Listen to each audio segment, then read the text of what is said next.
And that microphone is on. Welcome everyone. Glad to have you all on board today. It is a wonderful Sunday. What is it? It's Mayo. How do you say 7 in Spanish? Oh, Cinco, Seis. Never mind. It's Monday, Sunday the 7th of May, 2023. There we go. We'll leave it as that. I don't want to get too fancy. And thank you, everyone, for the welcomes from Henry and Oh Mummy of Hamsters and Sue and John and Hermione and Fluffy and Kevin and Sasha and I hear you, DrFox2000 from Sharon Stewart and Siete. Okay. Thanks, Henry. Siete. Okay. Mayo Siete. Okay. Happy Mayo Siete. Something like that. Anyway, welcome everyone. Glad to have you all on board. Oh boy, now I forgot who the heck was first.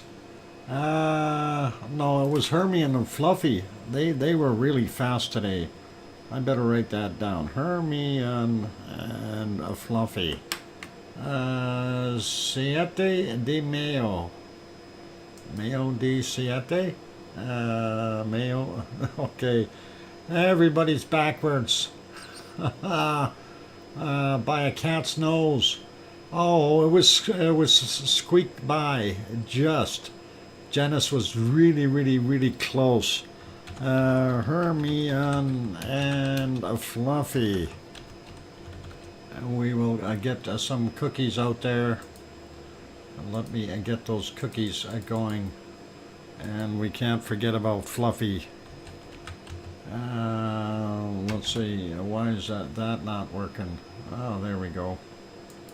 And there for Fluffy. All right, Hermione and Fluffy taken care of. So that's all good. Anyway, what is that a Caesar salad? Caesar salad? Catnip cookies. No, those are lava cookies. The mouse is for Hermione, and for Fluffy. Oops. Oh, I'm going to get in trouble yet.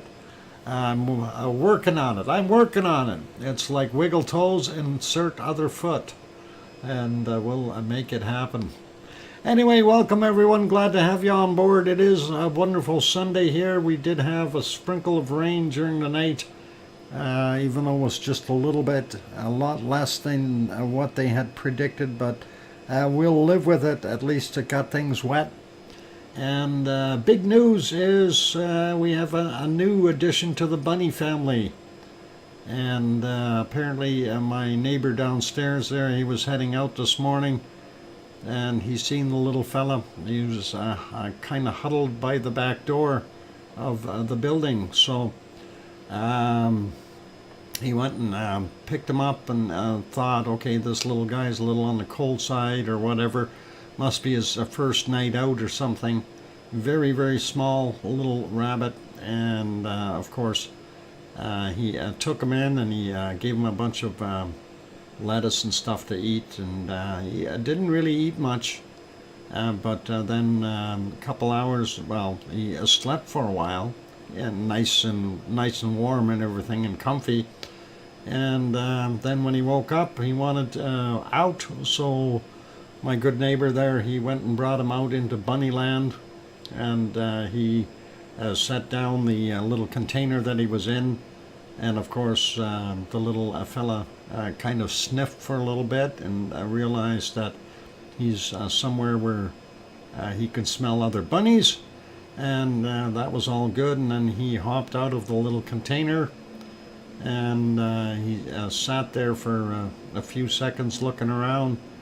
And off he went. And apparently he went hiding in the grasses along the edge of the fence out by the front. So at least he was in Bunnyland, and he knows, the smells there. The bunnies can smell the other rabbits, obviously, And I'm sure that he would have been able to smell his own mummy, since I'm sure his mummy is one of the ones coming to get food.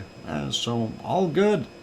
Anyway, that's the happy news. So we have an additional bunny, and hopefully we'll see him come back once he gets a little bit bigger, or even this size. It'd be nice if he does show up. If he follows in the footsteps of a Curly kind of thing. So all good, and love having little ones. Anyway, let's get at saying hello to everyone. First off, we'll say hi to our moderators. We got Arizona Snowman and Piggy and CND Boy and Gary 24/7 Live, AZ Skies, and Lucas Snow, Joseph Fields, Texas, and possibly Mona Lisa Smiles as well. I don't know if any of them are on board right now, but hey, that's okay. We don't have a huge crowd here, so I'm sure we can handle whatever comes along. Anyway, we'll get at saying hello to everyone. Since there's only 20 in here, this should be real quick. We'll say hi to John Raper, Sue Hayes, King Colin, and Sasha's here, Kevin Haynes, Hermione and Fluffy and Henry, and Kananaskis Country. Grandma B is back. Welcome, Grandma B. And Brian Perfectability 999 also on board. And I think I got just about the lot already. We got Sasha, yep. Sandra Rockland is here. Welcome, Sandra.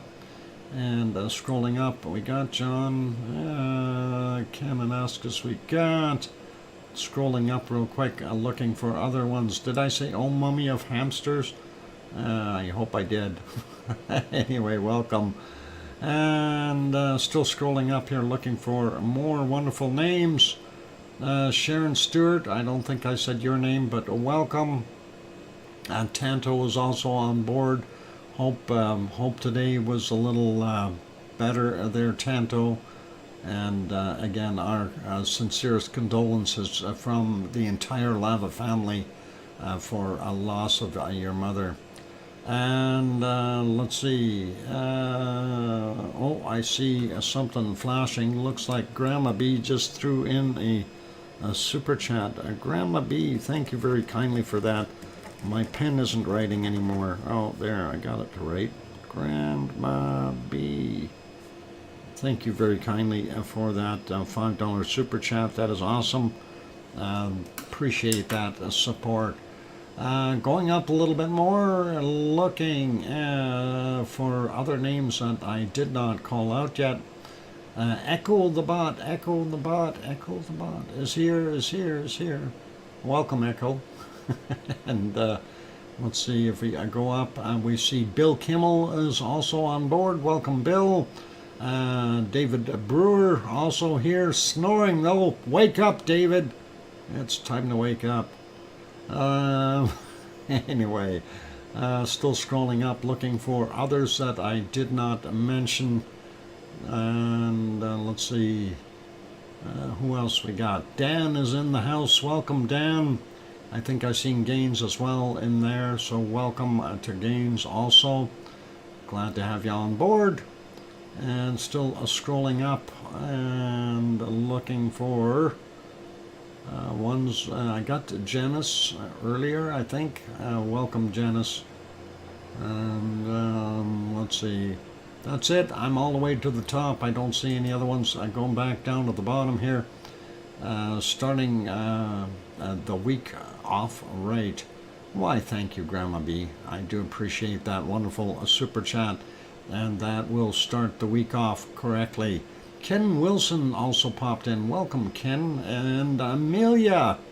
Good to have you back on board, Amelia. Thank you for popping back in. And let's see. Did we get everybody else on the bottom here? I didn't jump over someone. Anyway, if I... Debbie Brady is also here. Welcome back,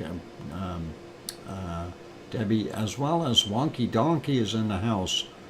Okay, if I did not call your name out, I do want to say I do apologize. I try to get everyone and sometimes we miss people going up while we're scrolling there. I see old mummy of hamsters just threw in a $10 super chat.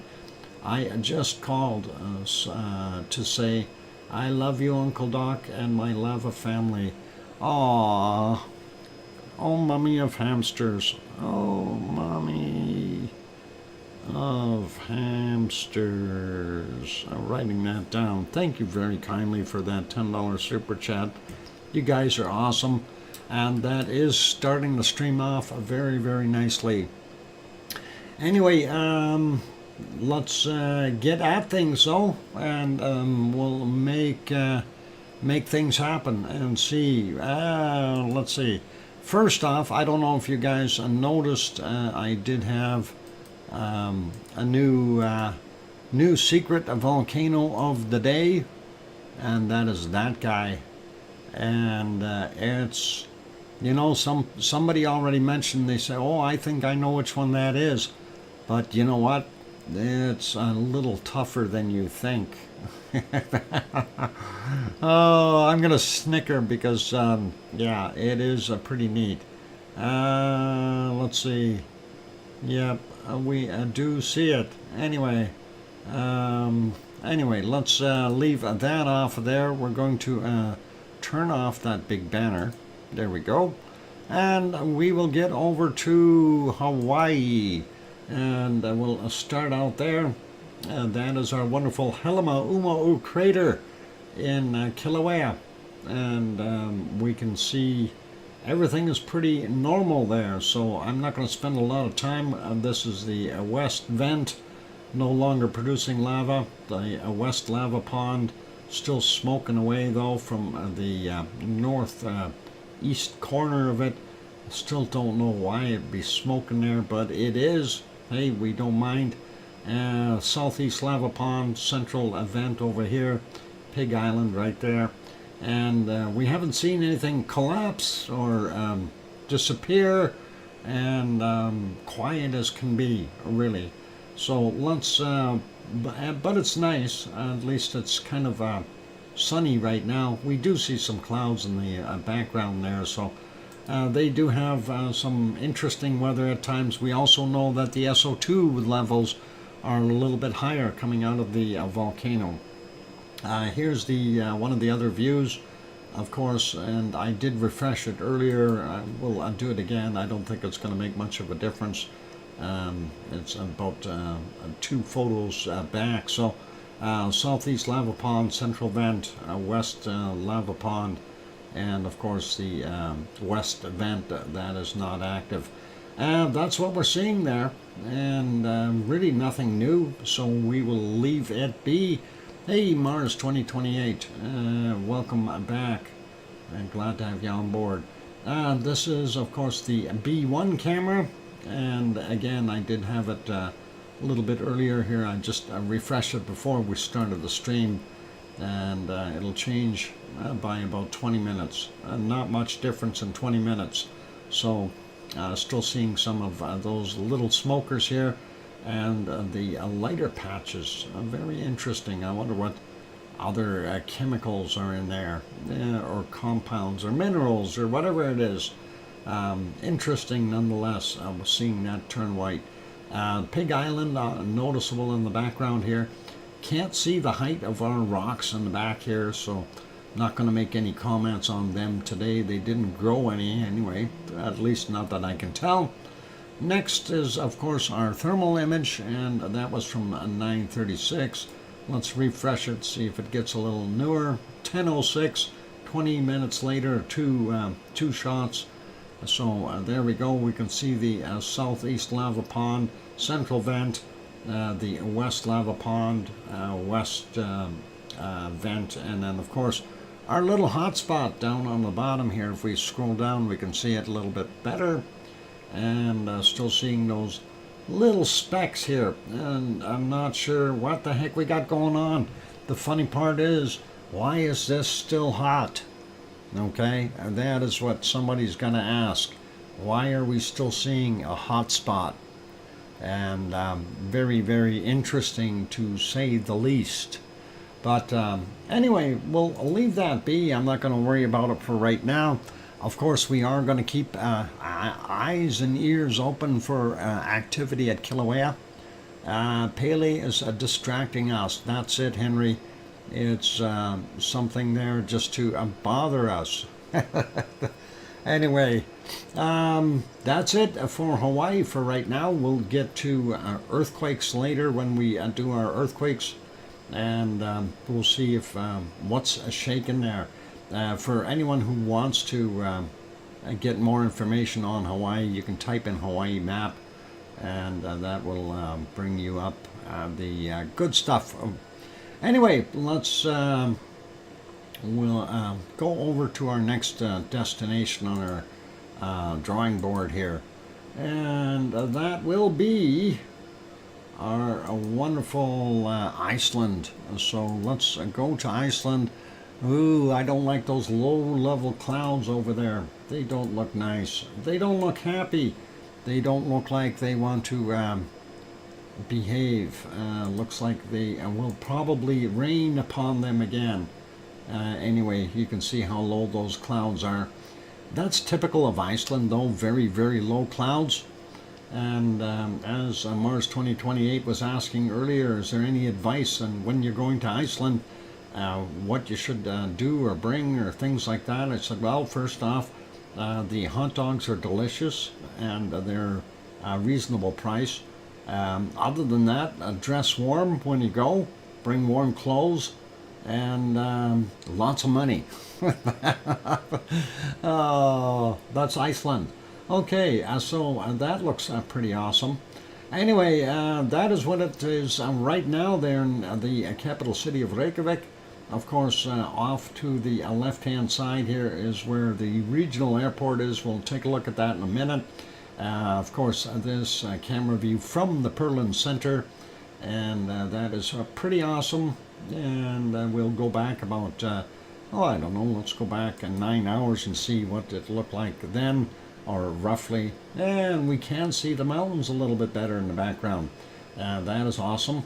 But we can definitely see very, very cloudy, and it looks like those clouds are loaded with wetness, rain and snow and things.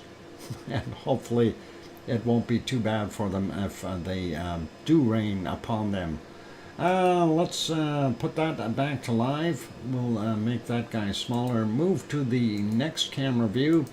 And of course, that is right beside where we left off.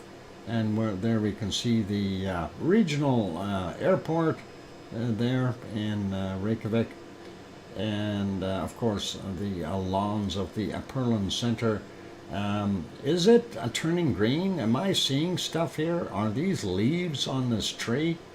Is there something funny going on here? Things are turning green. Oh my God, it's going to turn into spring in Iceland. Oh boy. Go figure, eh? If these things happen at least once a year or so.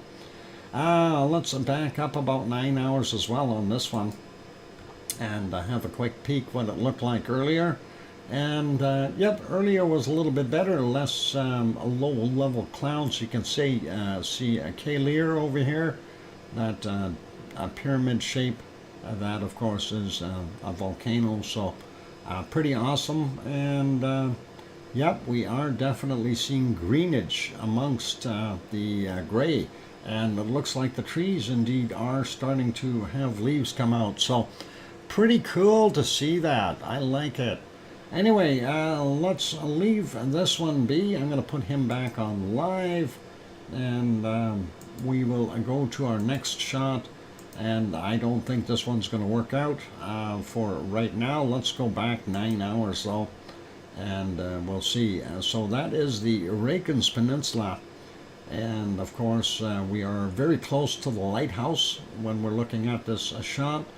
And there you can see some of the steam geysers venting. The power plant is behind all of that steam right there. But it is just this one, the little guy right here. You can see the steam hanging very close to the ground level. right there. And then, of course, the steam over at the power plant. They are generating electricity from it, so it's a clean, natural geothermal power. Gotta love it.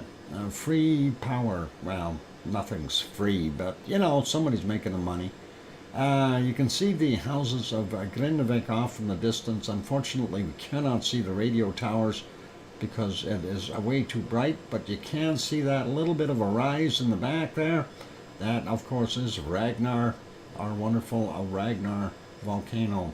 Anyway, I'm not going to dwell on this one. We'll put that one back to live. As you see, it is a volcano gray.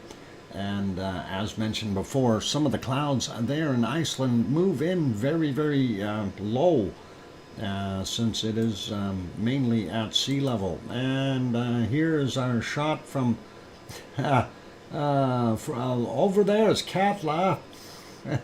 Yeah, no, I know. This is horrible. Anyway, if we go back about 11 and a half, 12 hours, there you can see what it looks like. And I'm surprised there's still cars parked here.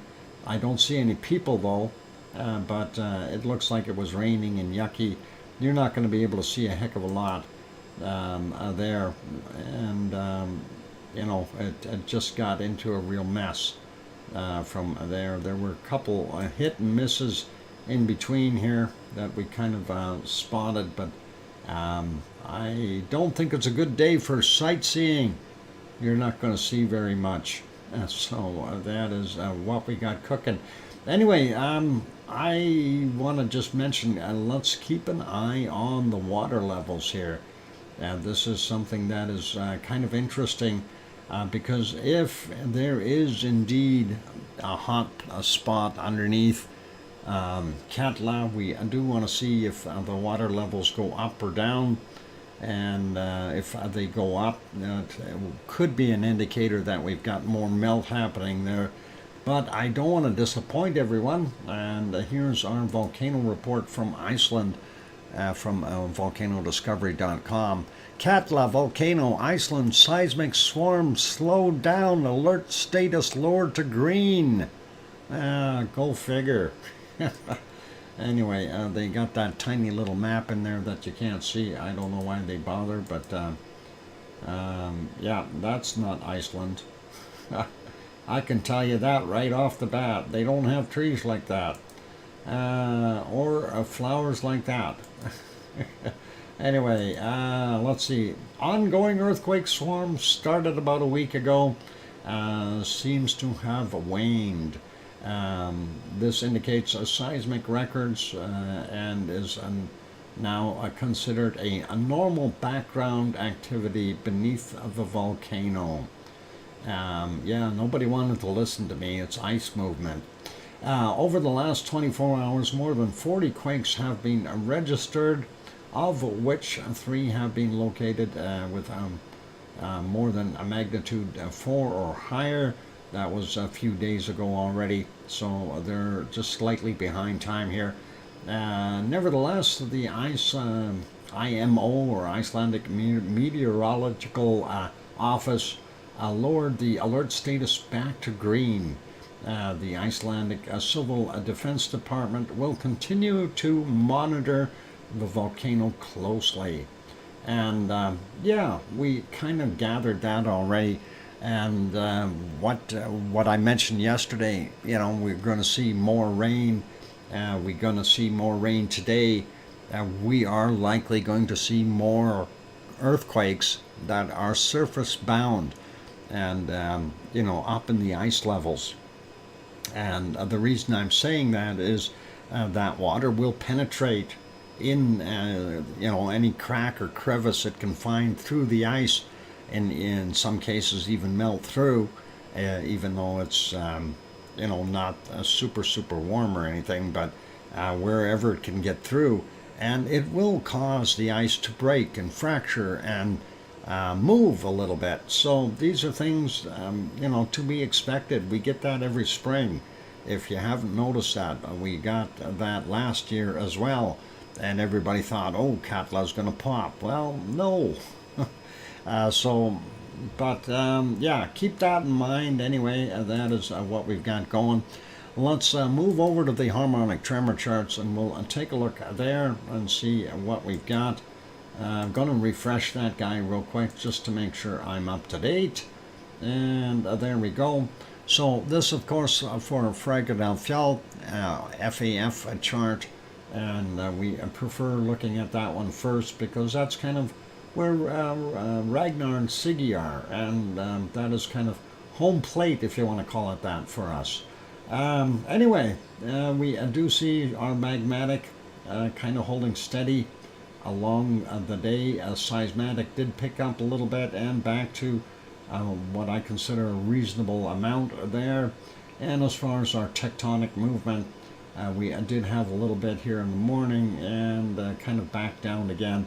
We do see some spikes through here, so obviously we have some quakes in the area. We will take a look at the earthquakes shortly. Let's go up and take a look at the Askia chart and see what Askia is doing. And no, Askia hasn't popped yet.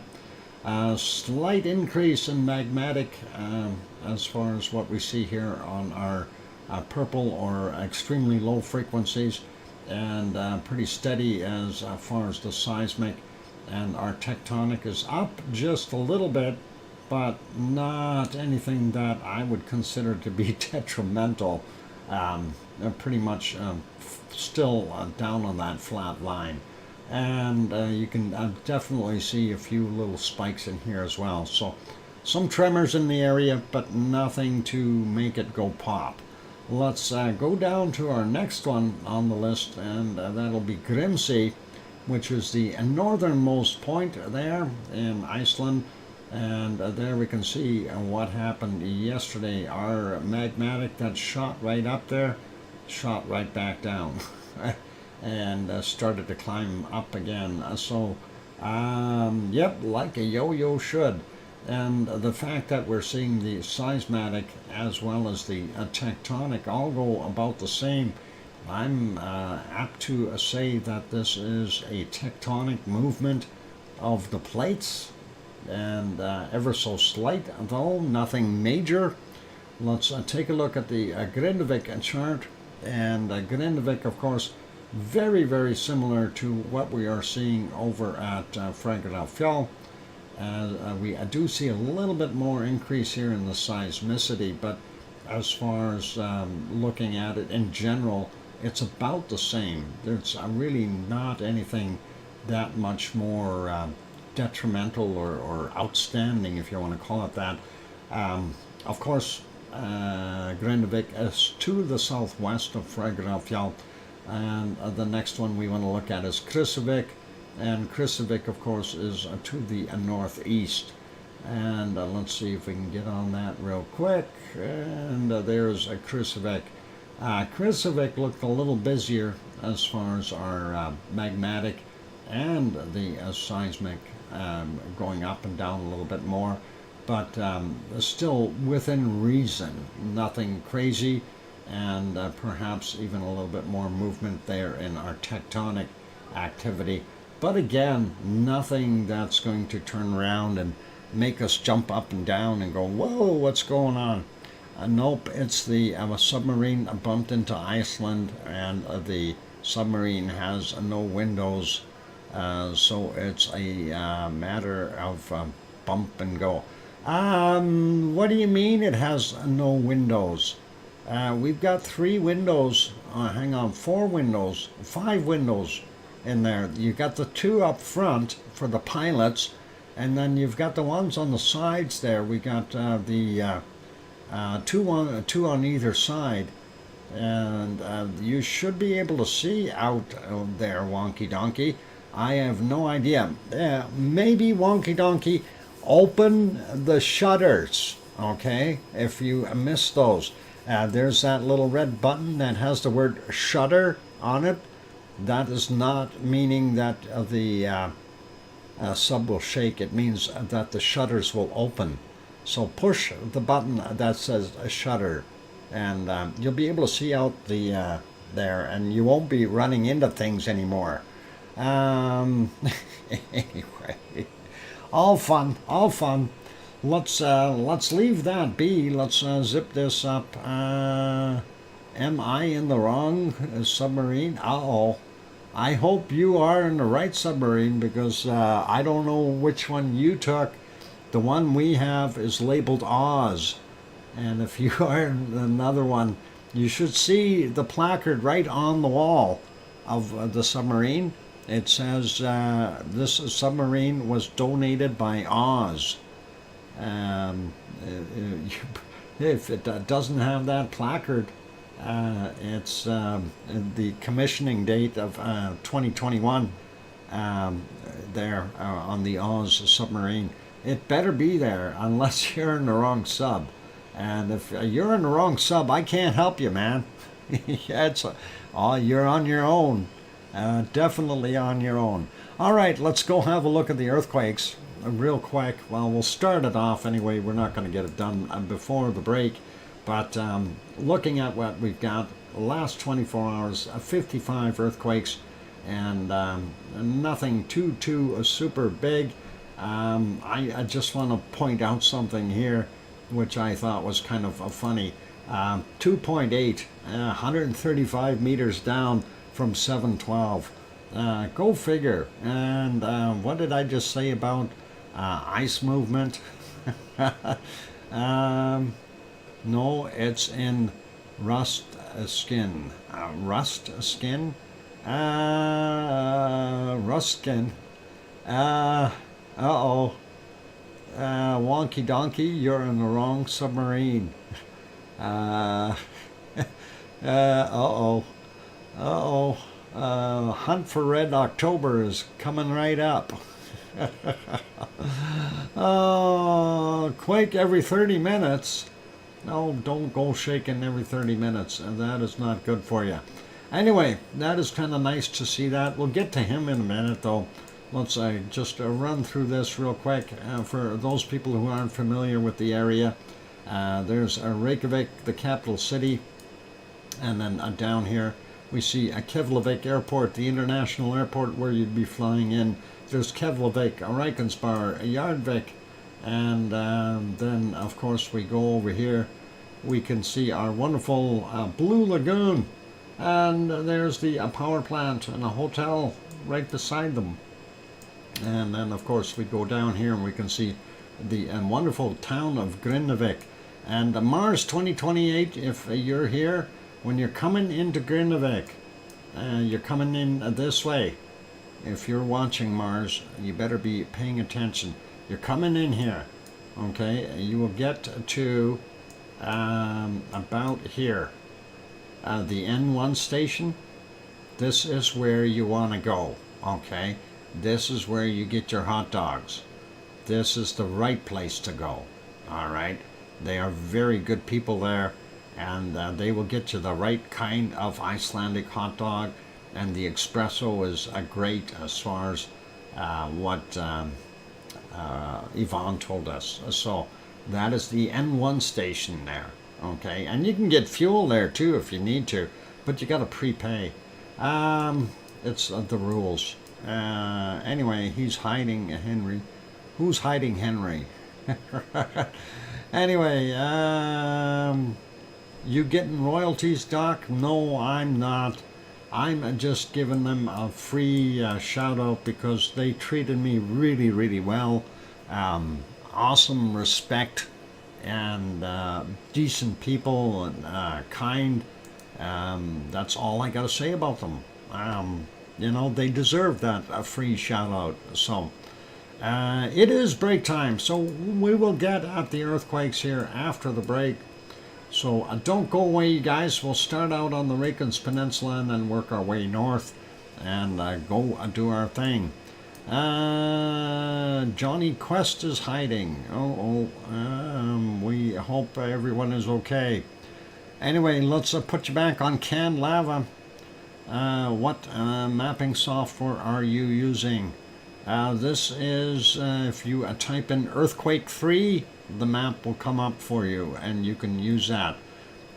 Earthquake 3, Earthquake 2, and Earthquake are the three different maps for Iceland. and you're welcome to use any of them free of charge. Just send me money for royalties. I'm kidding. Don't send me money for royalties. Be nice. And there we go. Let's see. Gonna put the little banner on the bottom. Earthquake 3. 100 enough? I'll band it. If you want to send me $100, I'll take it. It's not my software, but you're welcome. There's the link for the thanks, Sue, for this particular map from Iceland, and that is all good. And I'm going to go take that break, so keep smiling, everyone. And of course, we'll be back shortly. I just wonder how you got to the airport when you went back to Iceland. I just wonder how you got to the airport when you went to Iceland. How I got to the airport? I'm not sure what you're meaning. Okay, when I went there, a friend picked me up, okay, and gave me a car. And from there, I took the car back and drove into Reykjavik and went to the hotel and checked in. That's how I got to the airport there. And when I gave the car back, that was the day I was flying out. Basically, yeah, it's a borrowed car. Actually, it was supposed to be free, but I can't accept something for free. Yeah, by aeroplane. Sue, thank you. That's funny. How do I get to the airport? By airplane? Yeah, actually a jet. It was a good.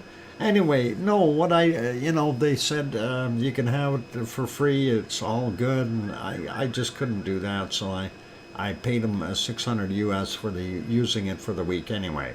And I thought, $100 a day kind of thing for every day I used it. I thought that was much more than fair, and I didn't want to put anyone out. I know the rental rates were a lot higher if you rented from some other place, but also it's right ludicrous when you look at the pricing there.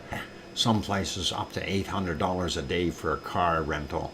Although that has changed, that pricing has come back down a whole bunch. I think somebody told them about it and said, hey, we're not going to Iceland if you guys are going to be $800 a day to rent a car. Forget it. Anyway, I'll be back after the break. Don't go away. Keep smiling. Thanks.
Okay, and the microphone is back on. Welcome or welcome back, everyone. I'm your host, DrFox2000, and you are watching VolcanoX live stream. And thank you for the welcome backs from Alba Girl and Sasha and Kananaska's Country. And let's see, and Sue. I'm waiting for that. I hear you, Dr. Fox 2000, from the other one, from Sharon Stewart. And thank you, Hermione and Fluffy and Mars and Henry. Glad to have you guys here. And that is all awesome. Thanks, John, as well. Those were the days. Yep, I'm back in the original stuff. And we wish that we seen more of that. If I knew now if I knew then what I know now, I would have done a lot more recording back then. Trust me on that. It was, kind of a hindsight, if you know what I'm saying. Anyway, all good, and let's get back over to. Oh yeah, thanks. Uncle and Dad. Oh yeah, cool. All right, those were the days. Anyway, it's time to go. I'm gonna pause that lava. There we go. Let's get back over to the earthquakes and see what we've got happening there, or shaking in Iceland. And there we are on the earthquake map. So I was going to start out there on the Reykjanes Peninsula, already kind of announced what's what. We'll go and take a look at these two. We got a 1.0, and that's 4.5 kilometers down. 10:22 is the time on that. Just want to point out here, there's where that lighthouse is, and there's that camera is located about there. So that is what we've got going on there. 1.0 for that guy. Next one is a 0. 2.7 kilometers down. 10:23 for him. We'll leave that be. We'll move over a little bit. We don't see anything down in Grindavik. Nothing over by the airport. And this is our Fragranfjell area. The one that was in here did expire. And of course, this is where the Siggy is buried. Or sorry, a Bob is buried. And Ragnar lives, or lived. Is still there, and this is the Siggy Fisher there. We do see this 0.26, sorry, 4.6 kilometers down, 22:55 yesterday. And next over here beside Kristavik, we've got a 0.6, 5 kilometers down, 14:18 is the time on that one. Magnitude 0.75, 2.9 kilometers down, 9:31 and this morning. And this one is just on the edge of the lake, and that is a 0.32, 6.4 kilometers down, a 1:58 a.m. for that one. That's in the Kristavik area. And we are moving over a little bit more to the east. At 18:27, we had a 0.4, 6.6 kilometers down. This next one at Hengeld is from 4:47 a.m. 0.5, and it's 3.6 kilometers down. Next one over is a 0.5, 5.3 kilometers down from a 10:22. Moving along a little bit more, we have a 0.91, 7.2 kilometers down, 5:57 a.m. There's Hekla over there. Let's take a look at these two, 0.81. 7.6 kilometers down, 2:49 a.m. and a 0.18, and then a 7.7 kilometers down, 2:48 a.m. for him. This guy, very small, 0.15, 8.5 kilometers down, 20:59 yesterday. We have nothing over in Eyjafjallajökull, and we do have these over here though in Katla's area. This one is 0.57, 1.1 kilometer down, 5:50 a.m. for him. And then we have a 0.69, surface quake, 135 meters down in the ice, 8:45 is the time on that guy.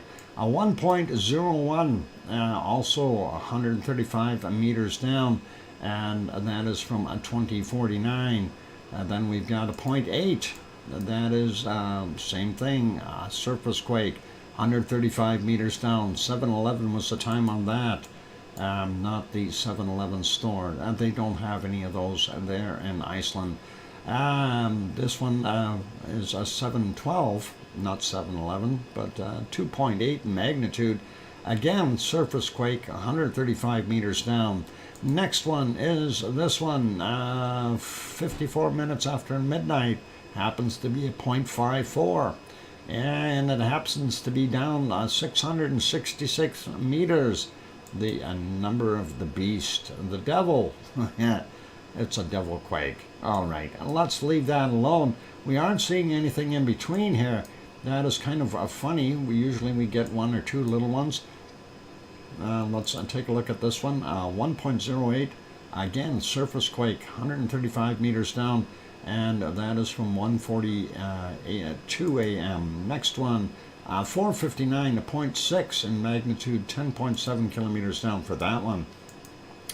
This one, a 5.5 kilometers down from 15:53. And over at Grimsvatn, we've got a few. And we'll take a look at those. Hey, Piggy, welcome. Glad to have you on board. 14:17, we had a 0.7, 9.9 kilometers down. 1.3 from 300 meters down, and that was at 17:28. Next one is a 0.3, and that is 4.1 kilometers down from 15:51. The 0.5 out there, 5.5 clicks down we got. Let's go look up at the other 0.5. That one is 800 meters down from 1800. And let's take a look. This is Bardabunga. And to the north of that, we've got a 1.3, 5.3 kilometers down from 1756. Let's grab this guy over here out in the middle of nowhere. 7 a.m., a 1.87 in magnitude, 6.4 kilometers down. Looking at Askja, the one that everybody thought was going to pop, except for me. I'm sorry. I'm sarcastic when I say that. I'm a bad humor. Anyway, that's a 5.3 kilometers down, and that is 5:46 a.m. The other one is a 0.5, 16.7 kilometers down from 15:51. The reason I didn't think it was going to pop, it did this stuff to us before a bunch of times, and of course I'll eat my words when it does, right? I'd love to see it go, but let's not hold our breath waiting for it. Anyway, 0.18, 6.8 kilometers down. Yesterday's 23:41 for that guy. And Herdebreit is right here. We got these to the north of Herdebreit. 0.7, 7.9 kilometers down. 14:21 is the time. The other one is from 1856, a 0.4, 2.8 kilometers down. Well, at least you didn't have to pay for that, but I'm sure that your friends weren't happy about the bill. Who had to pay for what? Oh no, somebody had to pay? We love the humor almost as much as the lava. Almost? Henry, come on! That humor is supposed to be fun. Anyway, 1.56, 2.5 kilometers down from 1:19 a.m. Next one is from 11:22, a 0.9, 9.9 kilometers down. Again, a play on numbers. 17:23, a 0, 5.9 clicks down for him. Let's grab that 1.4 first. That's the latest one. It's got a red dot. That's what that means. 6.5 kilometers down from 2035, or 36, I mean. Oh, boy. Dyslexia. Stuff like that. 0.6, 5.2 kilometers down, 7:42 for him. Then the 0.91 just above it, 10.1 kilometers down from 7:34. Let's have a look at these ones here. I want to zoom in before I do that. There, 0.6, 1.6, 1.1 kilometer down, 17:14, and there's a couple more there. There we go. 0.73, 1.1 kilometer down, 21:05 for him. Next one is from 1838, 1.1 in magnitude, 5.3 kilometers down. Next, going up, we've got 1.29, 11 kilometers down from 2130 yesterday. The other one is from yesterday as well, 2131. 1.26, 12.9 clicks down. Those were fairly deep. And let's grab these two over here. Looks like old stuff. Nope. 51 minutes after midnight, 1.02, 9.7 kilometers down. And the other one is a 2.02, 9.8 kilometers down from 49 minutes after midnight. Let's slide over and grab those other last two that we've got there. There we go, a 1.15, 9.6 kilometers down, 5 minutes after midnight. And the other one is 3 minutes after midnight, a 32, and that is a 9.4 kilometers down. There we go, and that is all of our earthquakes. So, yeah, a lot of these, you know, with the amount of rain we had going in there yesterday and stuff, we're going to see more in this area, and they are going to be that same depth, 135 meters down, which is equates to about 500 feet roughly. And you're going to see that because that the ice depth somewhere in most of those places, that's probably what it is 500 feet. And we'll see. You know, it could change. The other thing, as I mentioned, when we are looking at the camera of Katla, is pay attention to the water levels. You know, if we see a lot higher volume of water in there, other than what would be normal rainfall, consider that there might be something melting there. Okay, but we haven't seen that. We've seen a decrease in the water levels, so that is what it is. Jed, welcome. And what happened? I'm in Fairfield, Connecticut for the next month. Oh, I wonder what's going on there. I missed when you came in. But welcome, Jed. Glad to have you on board. And let's see. Friends dropped at the airport. Next pick up June 2nd. Okay, I think. Okay, cool. And just trying to read through what's going on. All right. I'm just trying to go through stuff here. Yeah, I don't see anything else that I need to comment on. All right, let's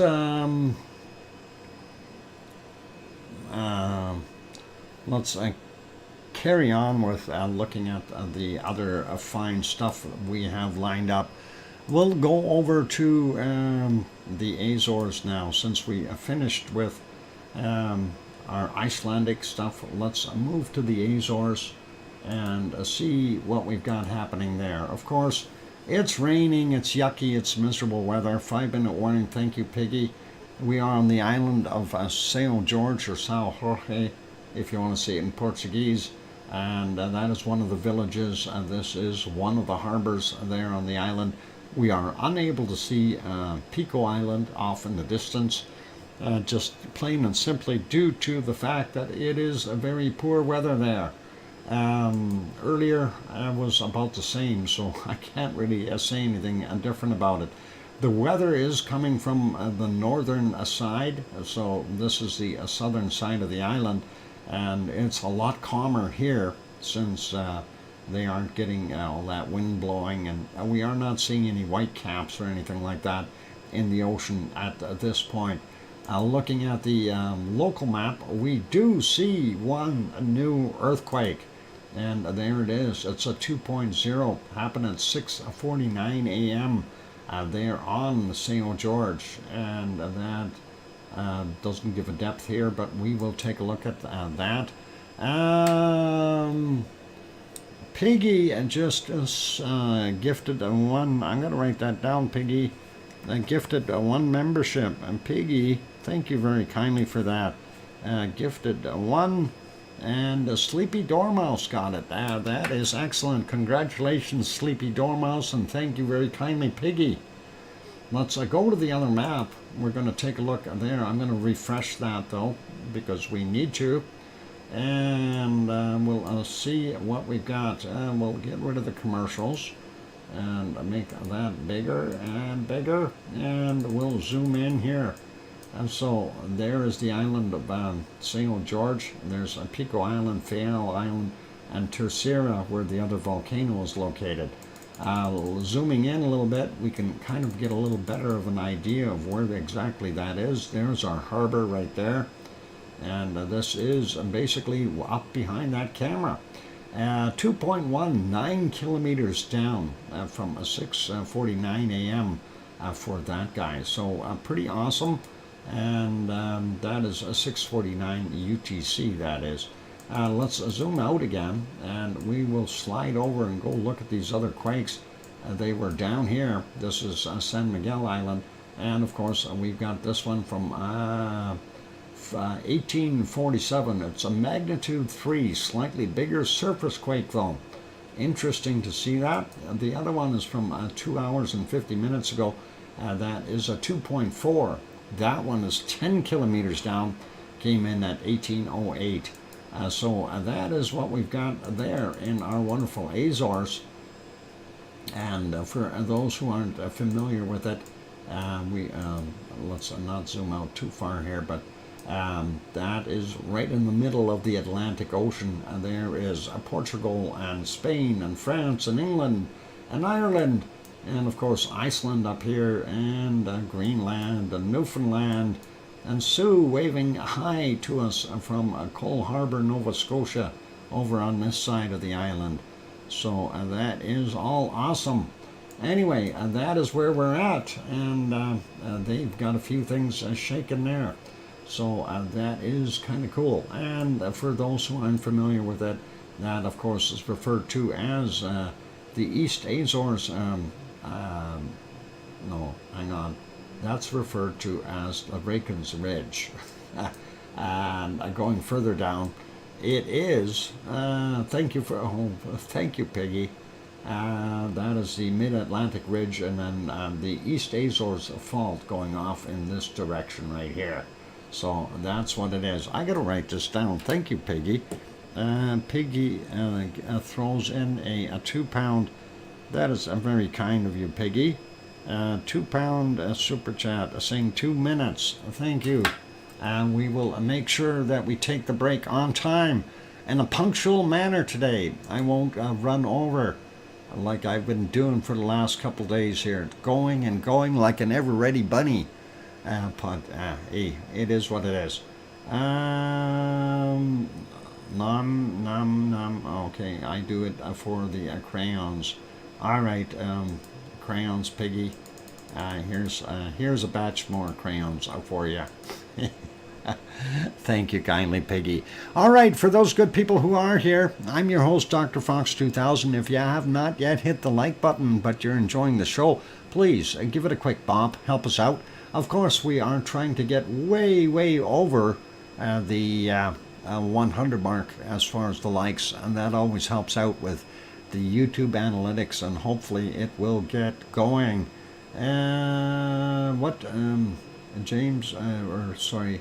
Jed, I remember from the early old Geldingadarler days at Canon. Oh yeah, it's the old days.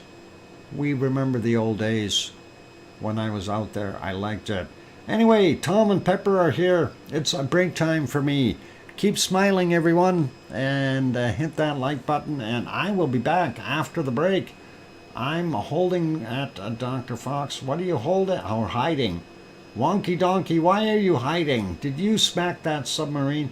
Uh-oh. See, Wonky Donkey stole a submarine. He didn't steal tires this time. He stole a submarine, and it's not the Oz. Okay? Apparently, he's got a Russian submarine, and now the hunt for Red October is on. I'll be back after the break, you guys. I keep smiling. And here comes some music. There. I'll be back.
And the microphone is back on. What the heck is that wonky donkey doing? He has got to stop his antics. He is going to hurt someone. We're going to pause that lava. We're going to go take a look and see what has happened. I'm feeling that I just heard that there was a nuclear explosion out by Jan Mayen Islands. We'll take a look. This is on the map here. I'm not seeing it popped up yet, but I'm sure that there was some issues there. Let me confirm this, and we'll see if we can locate this really quickly here. I don't know what he's doing, but I definitely heard it. Yeah, there it is. We've got confirmation. There are nuclear explosions happening out there at Jan Mayen Island. Yeah, take cover, everyone. You don't want that happening. That is a catastrophe. I don't know how that got there, but that was okay. Goodies. Did you get that from? Hey! What are you doing snooping in my vehicle? I'm worried about the nuclear explosions happening up at Jan Mayen. I have no idea how that got going. Has somebody started World War III? Oh, never mind. Let's carry on here. Oh, mankind ends because of a wonky donkey. Yeah, that would be horrible. How would history be written? We'll have somebody from the future look at it and go, hey, these guys killed themselves. It's all because of some crazy donkey here. This wonky donkey, they call them. Ooh, shopping. Piggy, get out of my shopping stuff.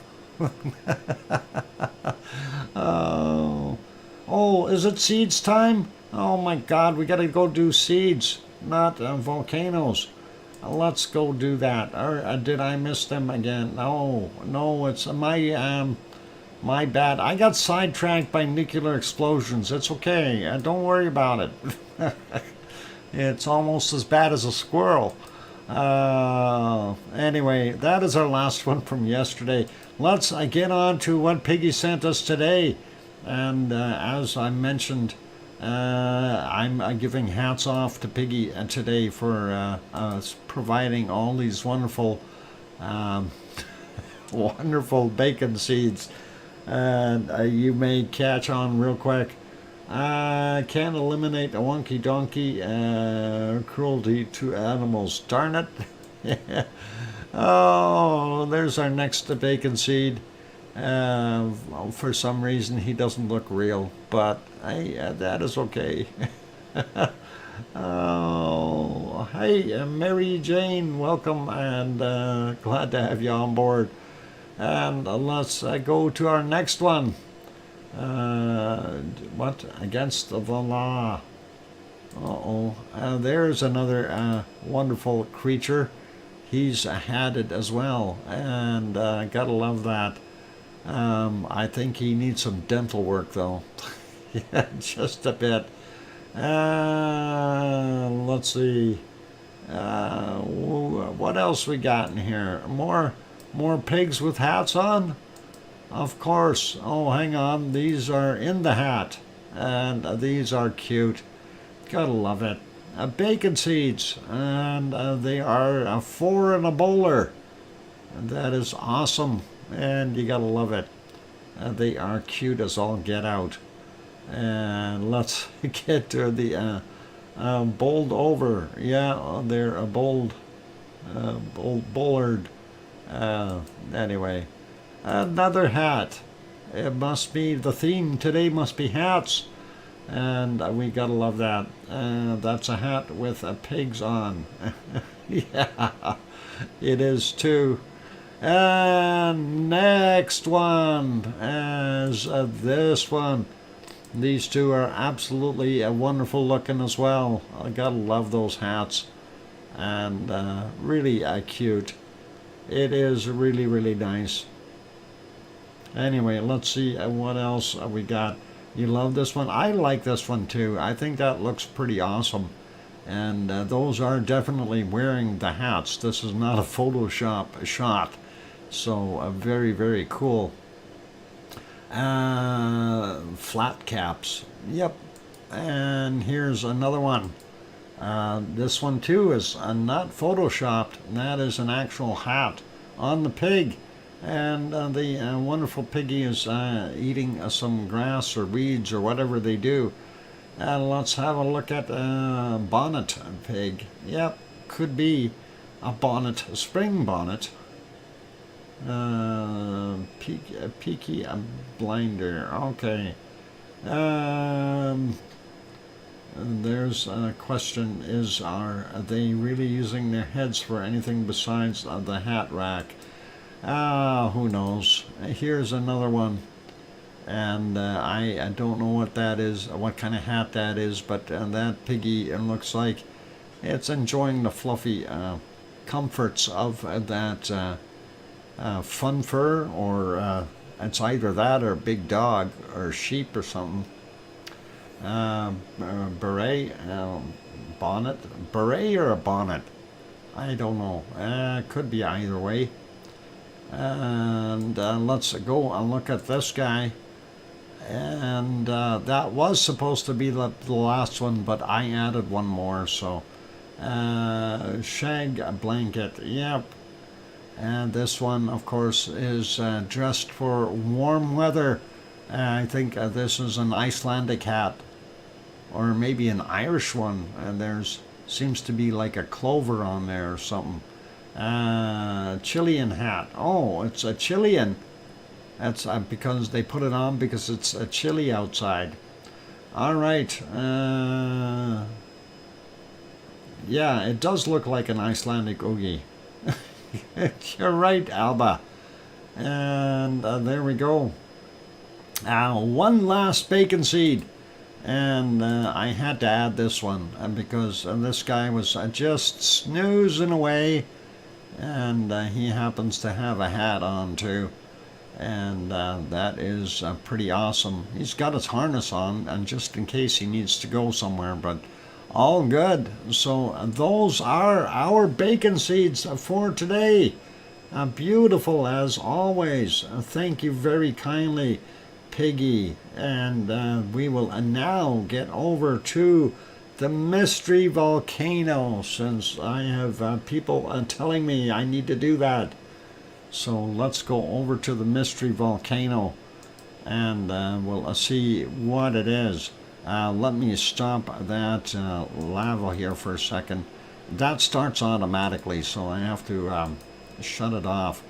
Anyway, a mystery volcano is this one. We'll get rid of that other banner. Whoop, not that one, this one. And there's your mystery volcano. This is how it was listed earlier. So consider what that might be. Oh, it's not Ragnar. No, sorry, John. No, Piggy, it's not Raggy. Nope, nope, it is not. It is not Mount Etna, sorry. I made this tough today. It's not the doorway to hell. Sorry. It's not Bowie. No, sorry. It's not Siggy either. Nope. Janice, sorry. It is not Stromboli. Sorry, Jed. And, oh, come on. Already? It's not White Isle Volcano. You want hints already? Holy macaroni. That I knew this is going to be tough. It's not a Fuego. And I'm going to give you your first hint. It is not in the Ring of Fire. And no, it's not Mount St. Helens or Kilauea or Ruapehu.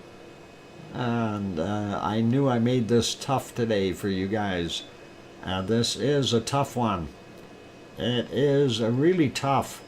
It's, yeah, wonky donkey, congratulations. It is a volcano, but I'm not telling you which one yet. It's not Stromboli. No, it's not Hooray. Hooray?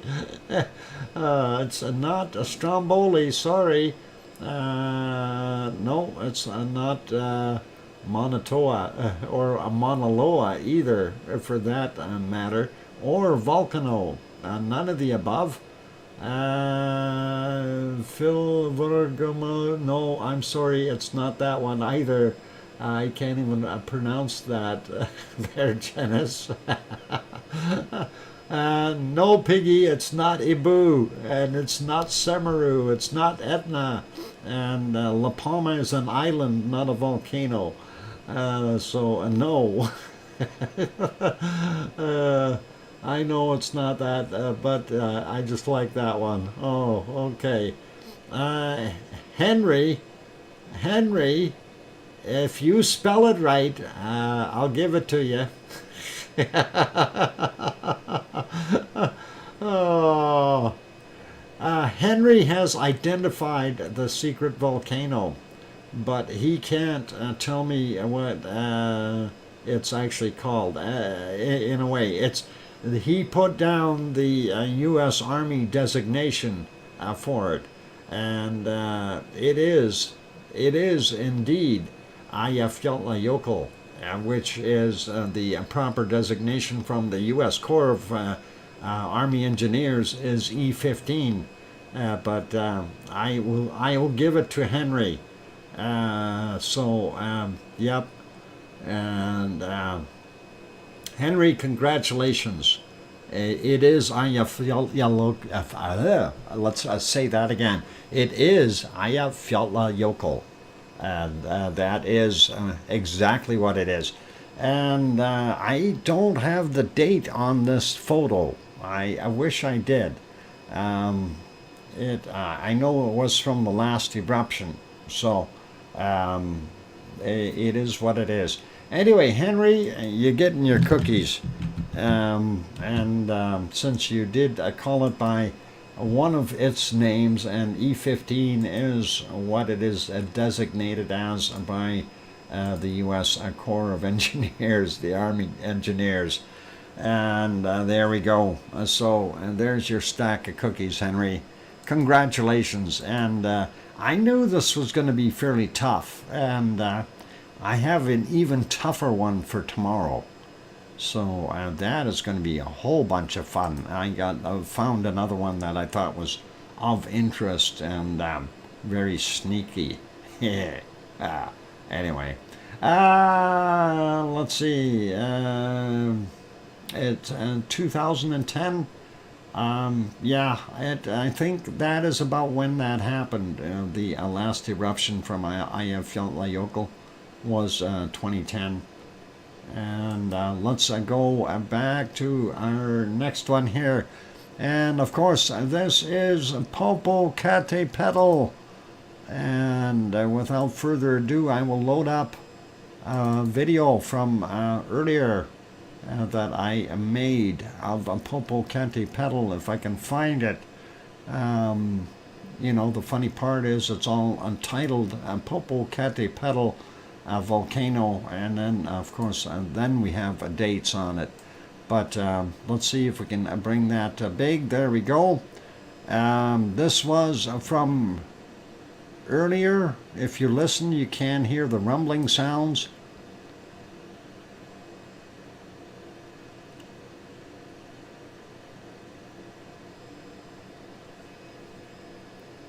Well, you can kind of hear them. Anyway, we did have multiple views of this, so there were 3 different eruptions here. The first one, of course, was from one side. Then I did the other side, which happened to be in color yet. And there you can see it coming out of the other side in color.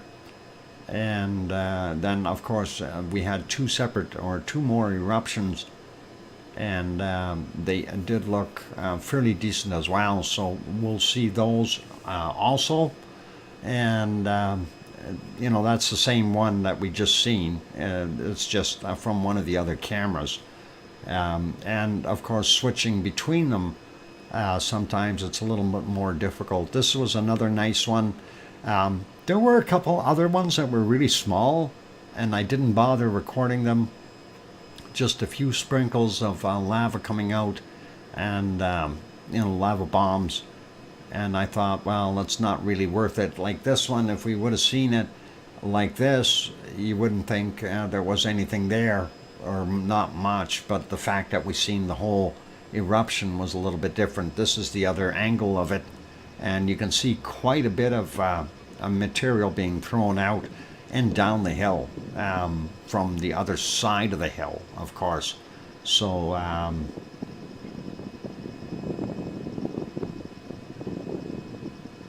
and there you can definitely hear the rumblings and sounds like fireworks going off and stuff. Definitely was pretty awesome to see that. So you know, catching these is kind of sometimes you got to check multiple cameras to get them.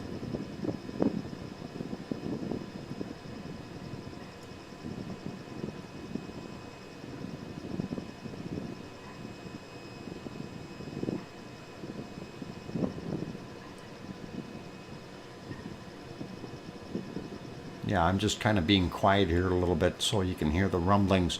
This was another one, and I don't know if that was a meteor in there right at the beginning of this clip, but whatever it was very quick.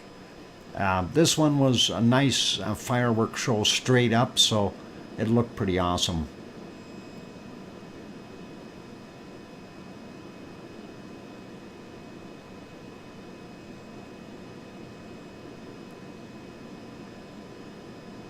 And you can hear that volcano making noises. So if anyone wants to watch these, of course, that video is available on the channel, and that is the latest upload, so you guys can find it easily, and it should be there in the volcano activity list playlist as the top one right now. So pretty awesome to see that. Now we've got one more angle to show real quick here, and that will be cool. This was from just before 4 a.m. of course, there in Mexico. And for those who aren't familiar with Popocatepetl, it is about 70 kilometers southeast from Mexico City. And there you can see it going up, and that is indeed quite a plume shooting up and out of there. But again, it's not in color. I wish it was.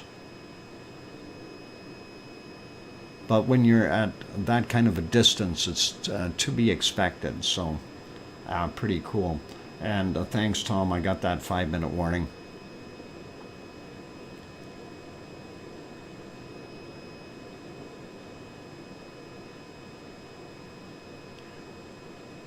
Anyway, that's just about the end of that. So pretty awesome to see that. So we know that our wonderful volcano is producing some definite shots out, throwing that lava out.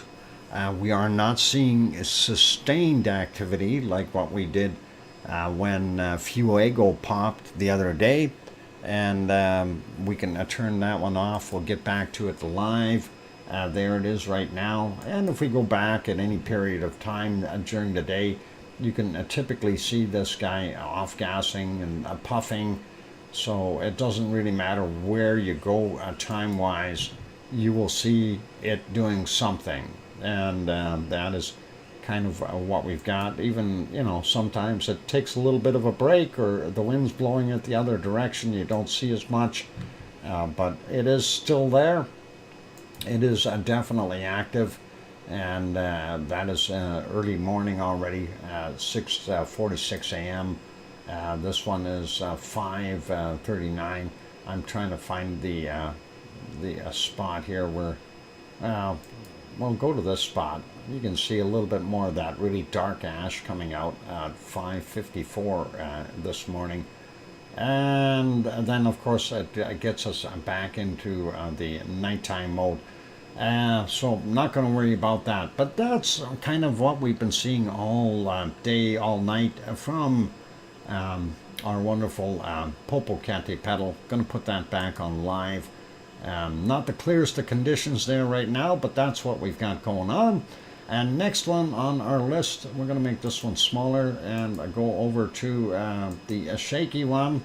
And of course, this, I don't like when the camera shakes like this. They could just zoom out a little bit, but they want to be zoomed in and have the camera shaking.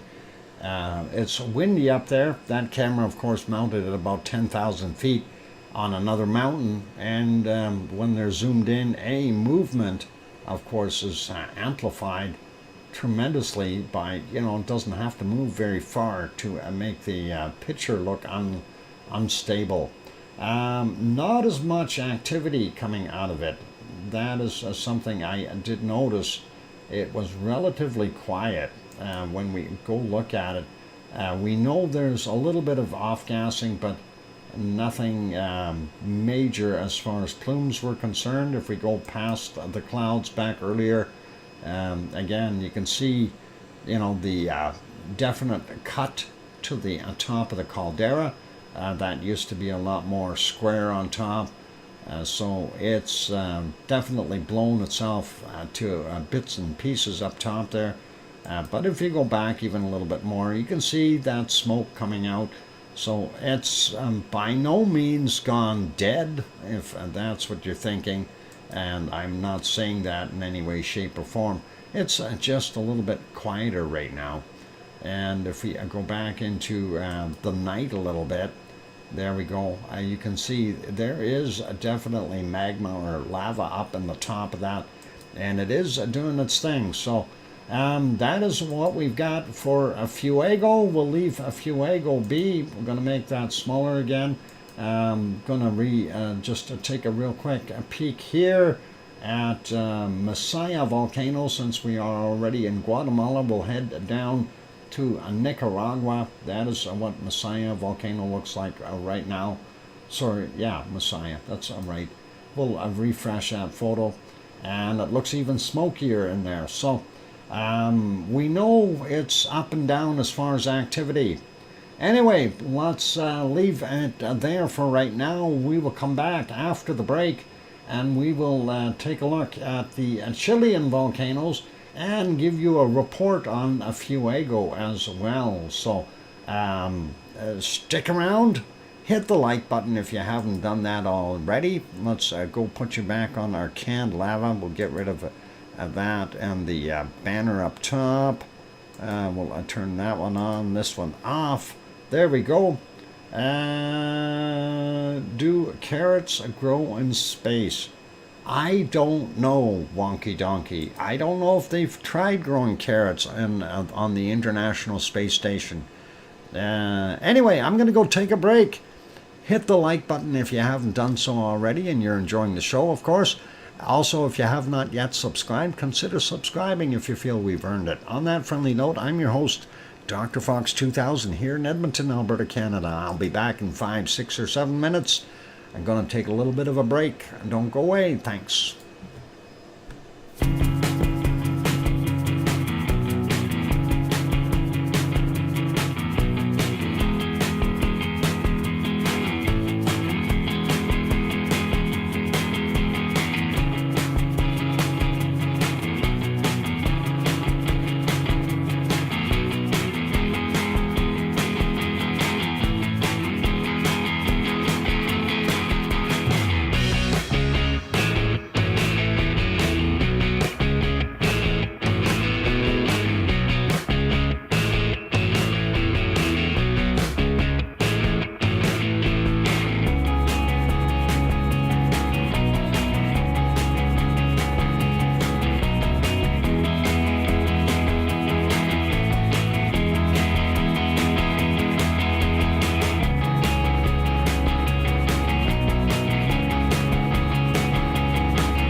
And the microphone is back on. Welcome and welcome back.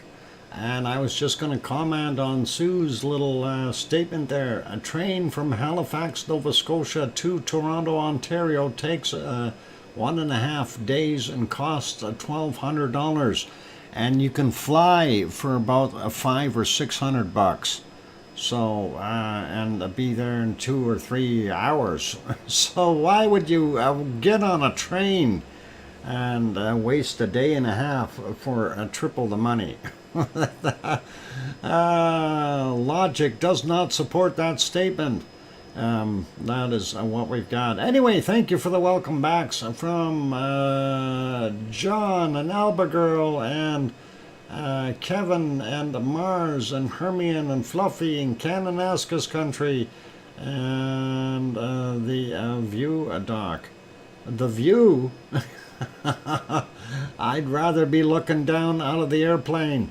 You can drive and it costs about $500 in gas. There you go. And yeah, you can fly. It's about the same as what your gas money is.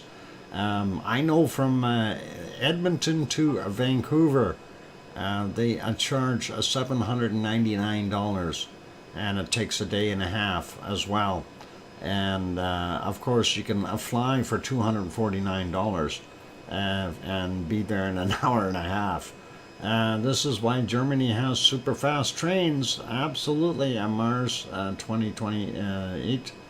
And I enjoyed the train trip from Calgary to Vancouver a couple of times. Yeah, actually, James, back in the day when trains were still economically priced, we, as the whole family, we did the train from going from Ontario all the way out to Vancouver. And the first trip there, of course, that I went via Edmonton here, and it was, I do believe, a 5-day trip, if I recall correctly. It was a lot more economical than flying, and you did see a lot of scenery. It was beautiful, I do have to admit. Boring at times for us kids, but it was nice. Looking at all the different things going by. So, very cool. So, yeah, I've done that trip through the mountains at least twice, actually. So, it's pretty neat. Anyway, cool stuff. Yeah, going through BC on the train is now there's a site that's worthwhile paying for. It really is. Some of those bridges and the high rail that you're on, it is pretty awesome to see. And the mountains, you know, you're looking down off the edge of the mountain, and it's a long way down in some of those places. Anyway, let's park our lava. We're going to keep going with our wonderful volcano stuff.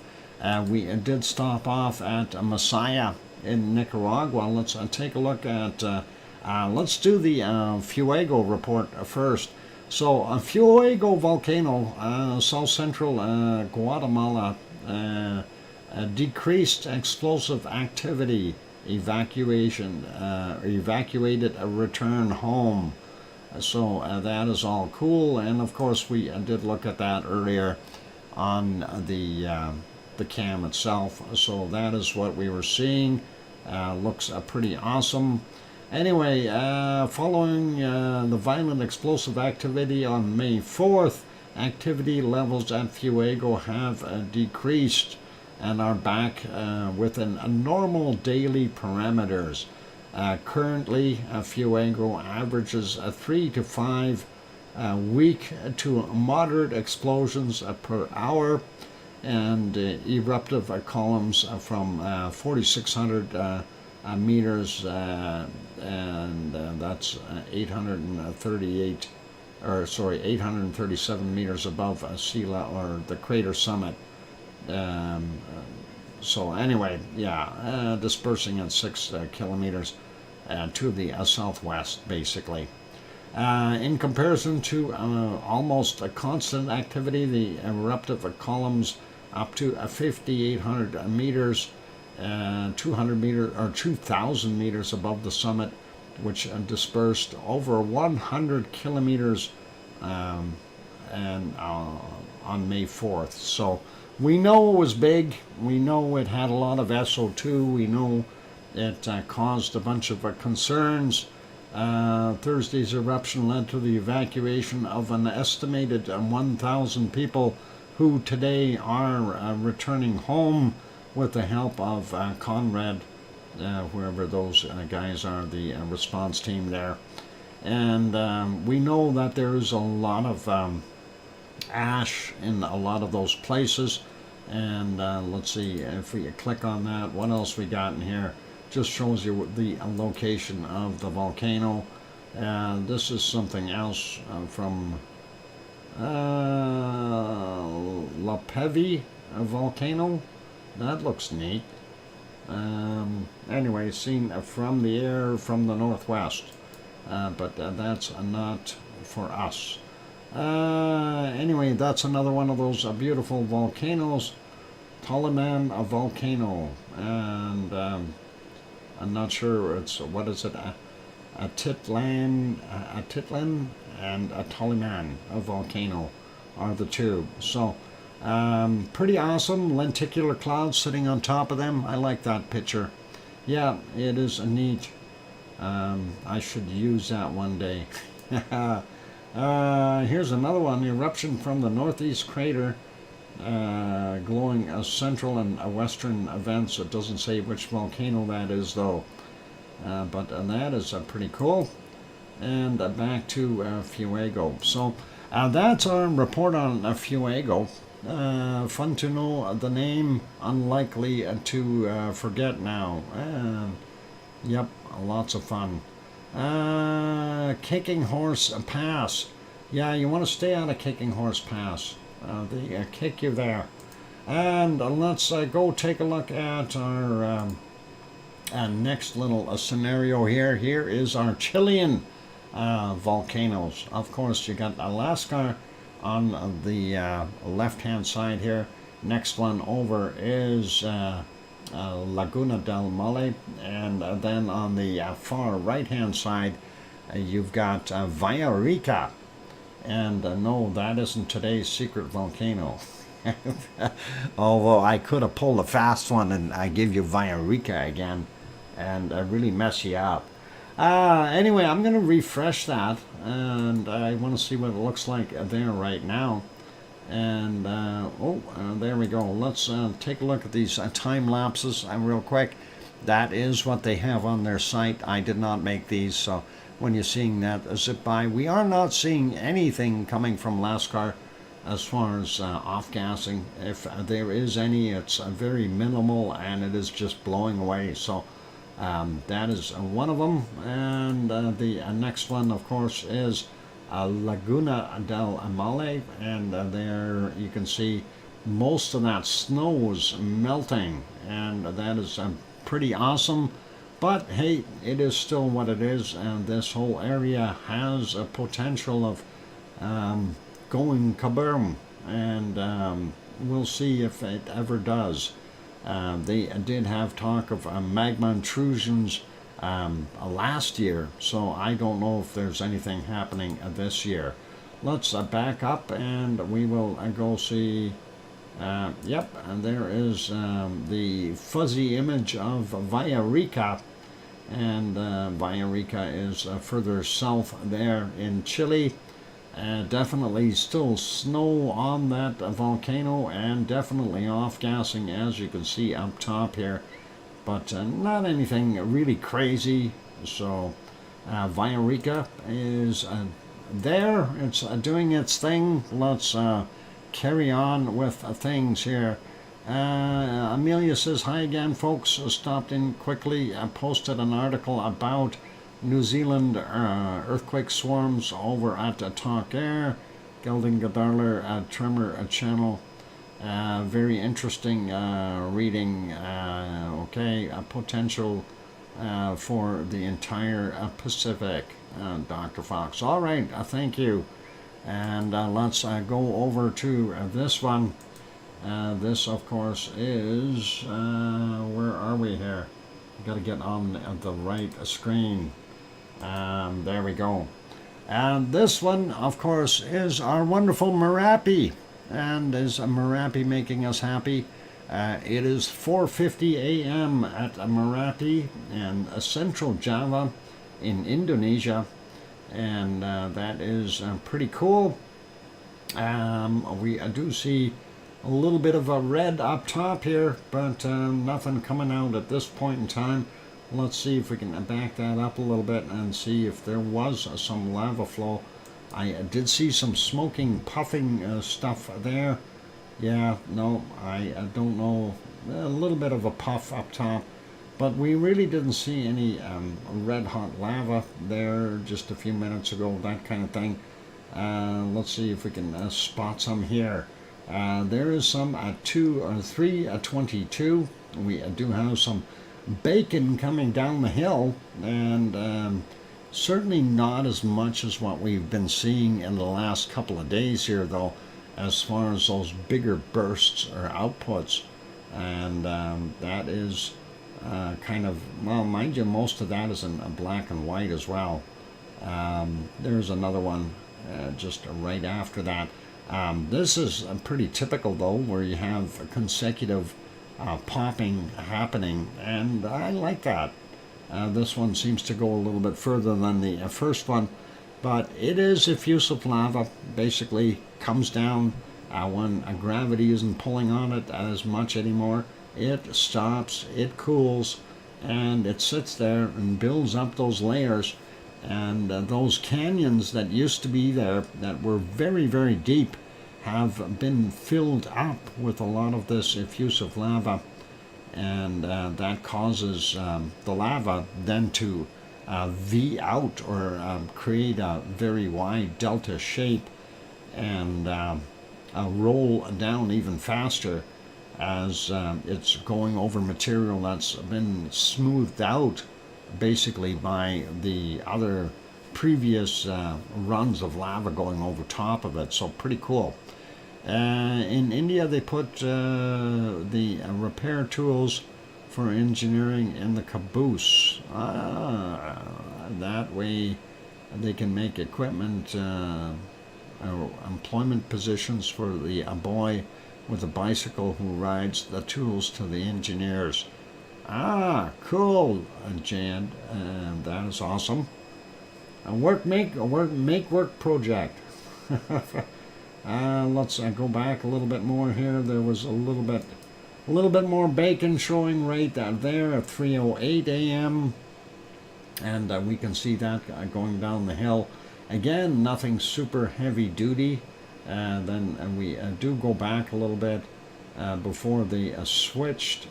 They did switch the camera. I just want to leave that one there. There you can see in black and white that it did have a little bit more of an eruption, and then they put it back on full screen. But prior to that, it was not very good viewing. If we go look at it here, you can see those clouds and everything else. You can see the rest of the area very, very cloudy, foggy, and everything else. So that was in the earlier times, and it doesn't matter where we go earlier. It was a really bad weather till, well, you had the occasional peak come out, but nothing that you could really discern any thing of interest. There's one of those shots from 1936 as an example. Earlier we had this one. Again, this was at 1852. They're looking at it from the opposite side. The front shot here obviously is not showing the volcano because of the amount of cloud. So that is what they were looking at, and that is what we've got there. I'm not going to dwell on this one. Let's leave it alone. Merapi is not really making us happy with not that much lava coming out right now. Although I do like the fact that they are a full screen and in color. So that does help when the lava does come. We'll maybe check on this one in a little while. Let's actually make that a little smaller. We'll go over to our next shot here. And of course, this is our wonderful Mount Ruapehu in New Zealand. And of course, we'll go back to about where the sun started coming up, and see if we see any nice colors. Not as good as the other day. Definitely not. A nice sunrise, but nothing special. And did they zoom in on the volcano?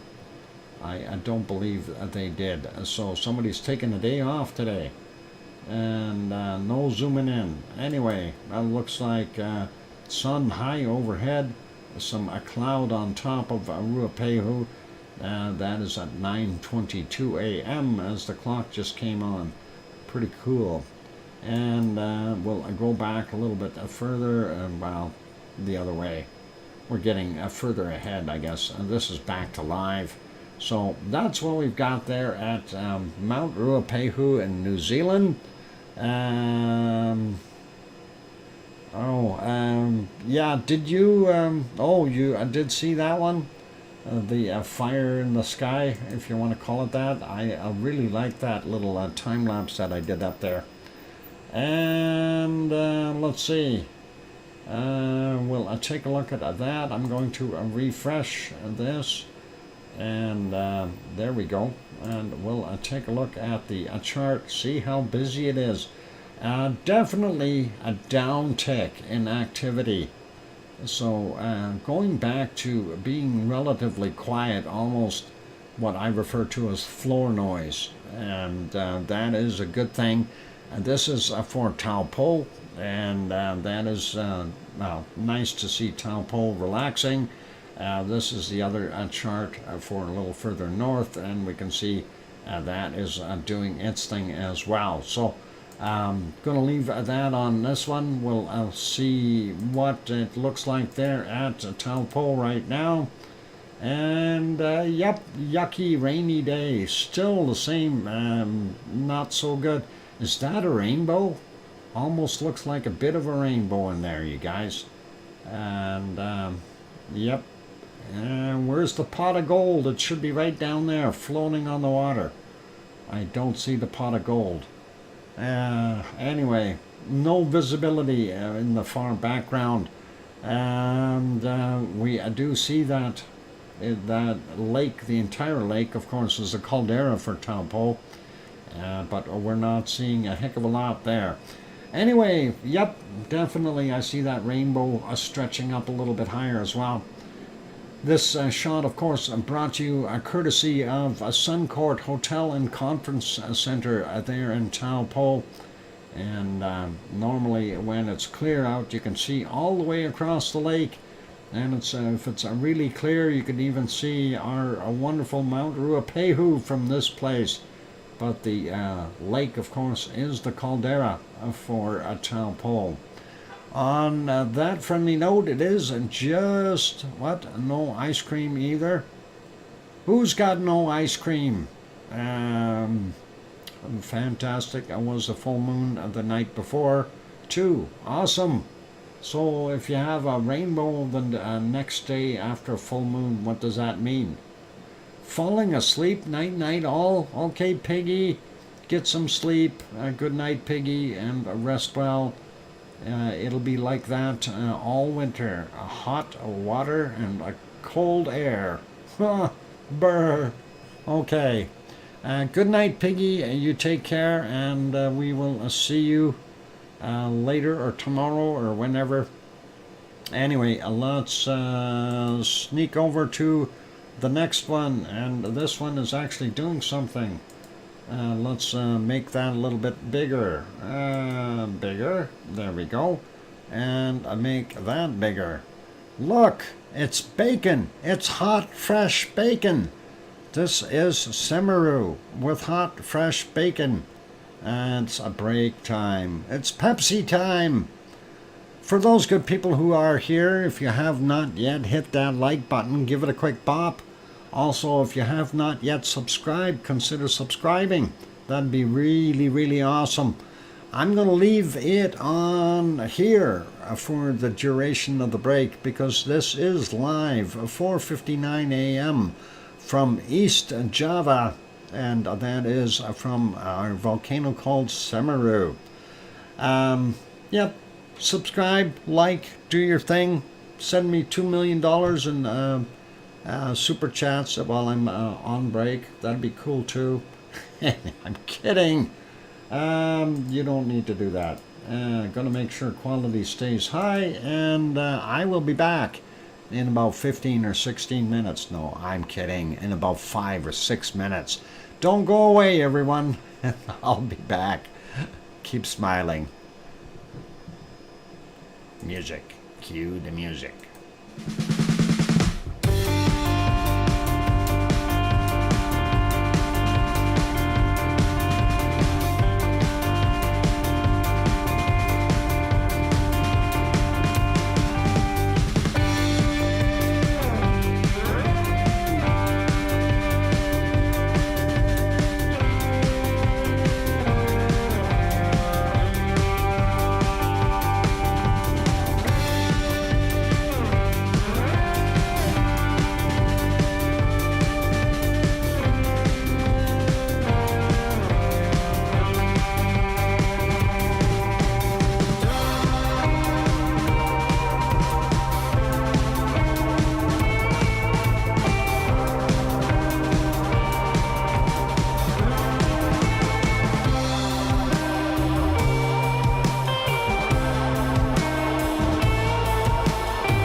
And the microphone is back on. Welcome back, everyone. I'm your host, DrFox2000. And, I actually missed the actual pop. I was busy, but somebody said, I hope Dr. Fox clips that. I'm going to actually go back a whole bunch, and we're going to go back and just view that again. Kind of like an instant replay, but I want to see what else it was doing this morning. Thank you for the welcome backs from John and Mars and Henry and Albagirl and Kevin and Hermione and Fluffy and Kananaska's Country. Did I miss anyone? Good news, Beetlejuice isn't going to a supernova. Sarah, we don't know. Beetlejuice could have gone supernova already, and we won't know for another few million years. And Sharon Stewart, of course, going, I hear you, Dr. Fox 2000. And thank you, Sue, for the welcome back as well. So, yeah, let's go back here. I want to see the instant replay. We're behind the times. Oh, behind the times? And that is all good. Let's go back here and we'll go take a look. I hate missing live action. That really bothers me, especially when it's fluffy stuff. And the nice part is we got that being able to roll back. Oh, there it is. That is nice. A little bit of a puff and another puff, and it definitely did do its thing. So, although not as big as I'd like to see it, but I'll live with it. It definitely was worthy of having a look at it and seeing that plume out. That's what one scientist always says, or says always. Yeah. It is gorgeous, though, to be able to see it popping. While we're doing that, let's. I'm going to scroll back here. There's got to be some more pops here earlier, and I think this next one you're gonna like. And I do want to go back and show you this one. And let's back up a little bit more. There we go. Now I already noticed there's a bunch of lava sitting here, and thankfully we've got moonlight from this side, and we'll have sunlight from the other side shortly. But this, let's let that play, and we'll see what happens here. And yes, I will be making a video of this. So it had a nice lava flow before. Yep, see, there we go. Now here's a big boom.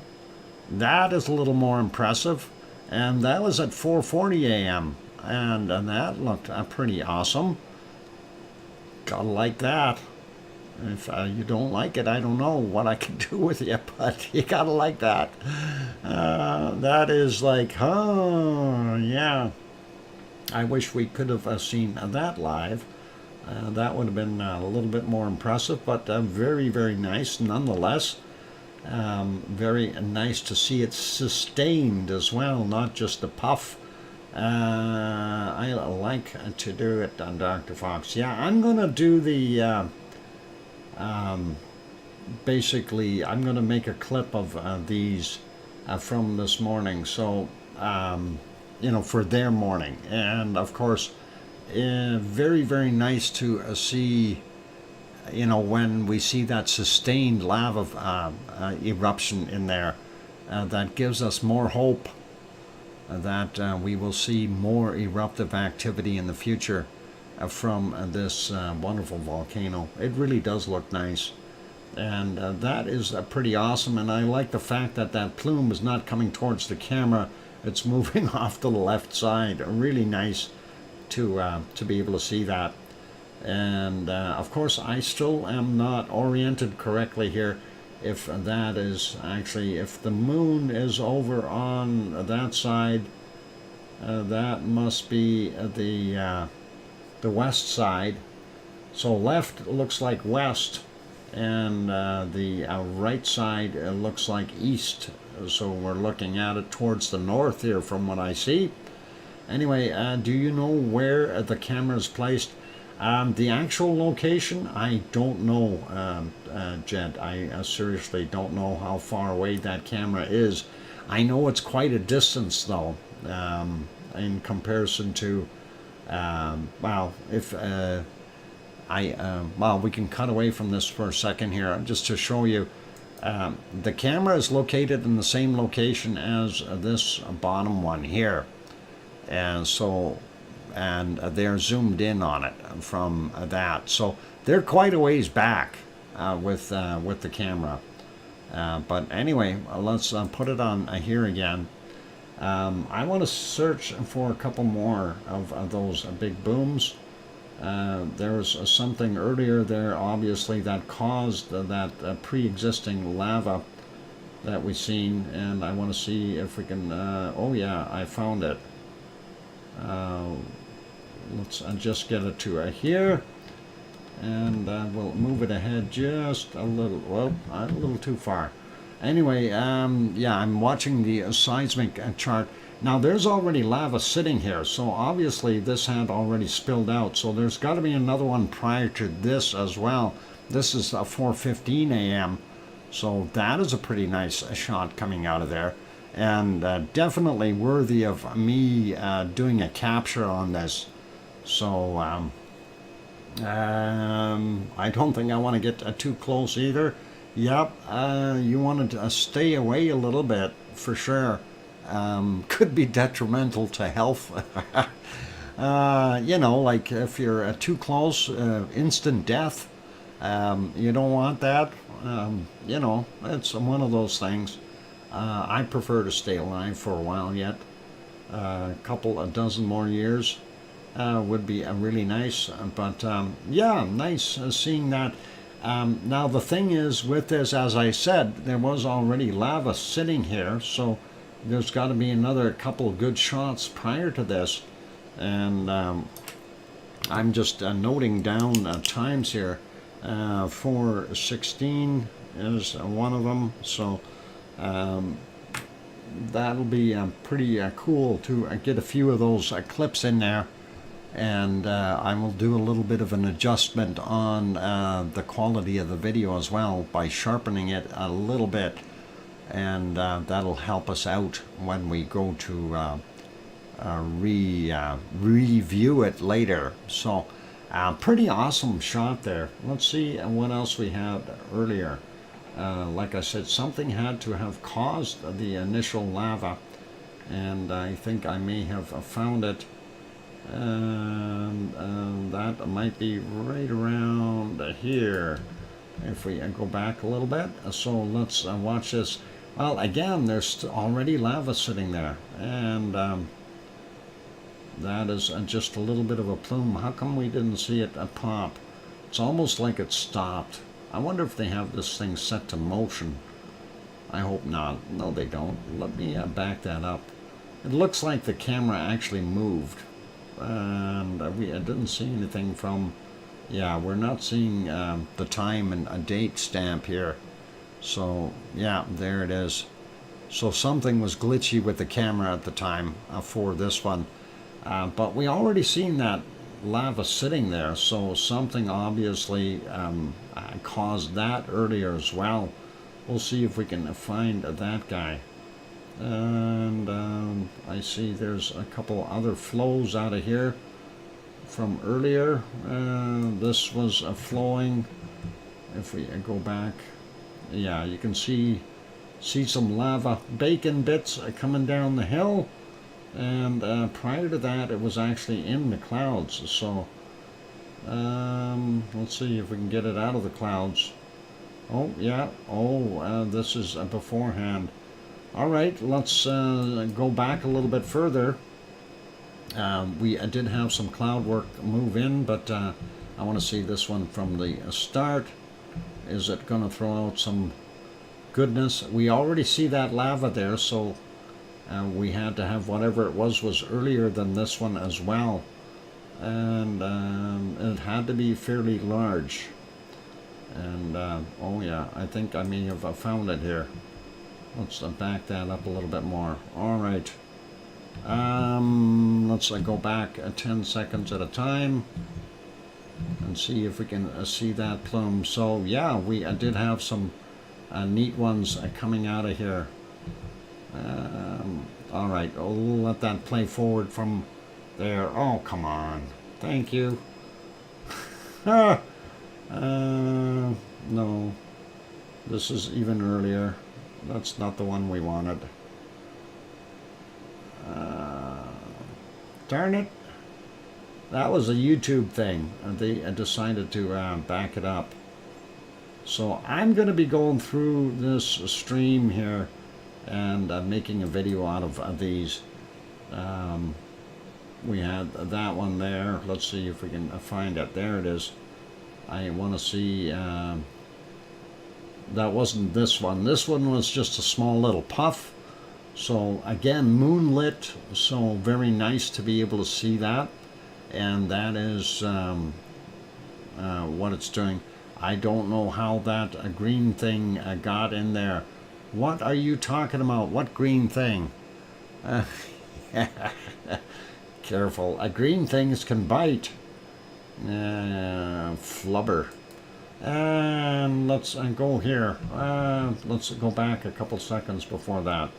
And this one, obviously, this lava's already here. So what is going on? We need to find the spot where that lava came from. And that has got to be a little bit prior to this as well. Let us do this and let us do that. That was actually pretty nice. A little bit of a sustained lava visible there as well. Nice stuff. So awesome. And let me search while we got that one happening. Unless that is just from multiple shots coming out of there. Oh, I found another big one. Okay. We will go to the next one here in a second. That is pretty nice looking. Whoop, I clicked it already. So let's push that ahead. Again, we're still seeing that lava already sitting there, so it wasn't from this one either. That is the funny part. All right, that should be coming. There it is. And we see that one pluming out as well. Nice. So awesome time lapse to look forward to. You bet. We'll definitely have one. Once the stream is over, I will be busy making another time lapse, another video for today. And by the way, actually, I've counted so far. It is the 7th today. I've already posted 8 videos so far this month, other than my streams. And I thought that was kind of neat. Just doing a quick count.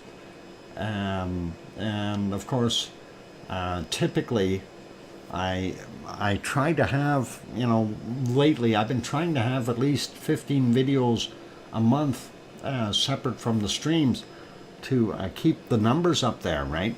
And make the channel grow. And obviously, this month is going to be a whole bunch better. Well, at least up to the point where I start work, then I will have less videos because I won't have enough time to sit there and capture everything all the time because I'll be busy working.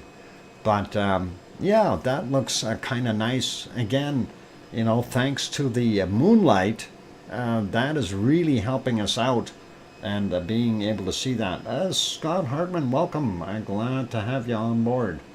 And let's see if we can go back a little bit further and find that magic spot where the puffing all started. And let's see. Okay, here's another one from in here. This is at 23:59, and let's see, 23:50. We'll push it ahead a little bit. And yeah, we can see some off-gassing. Again, that lava's already sitting there, so that again was caused earlier than that, so there's got to be more to it.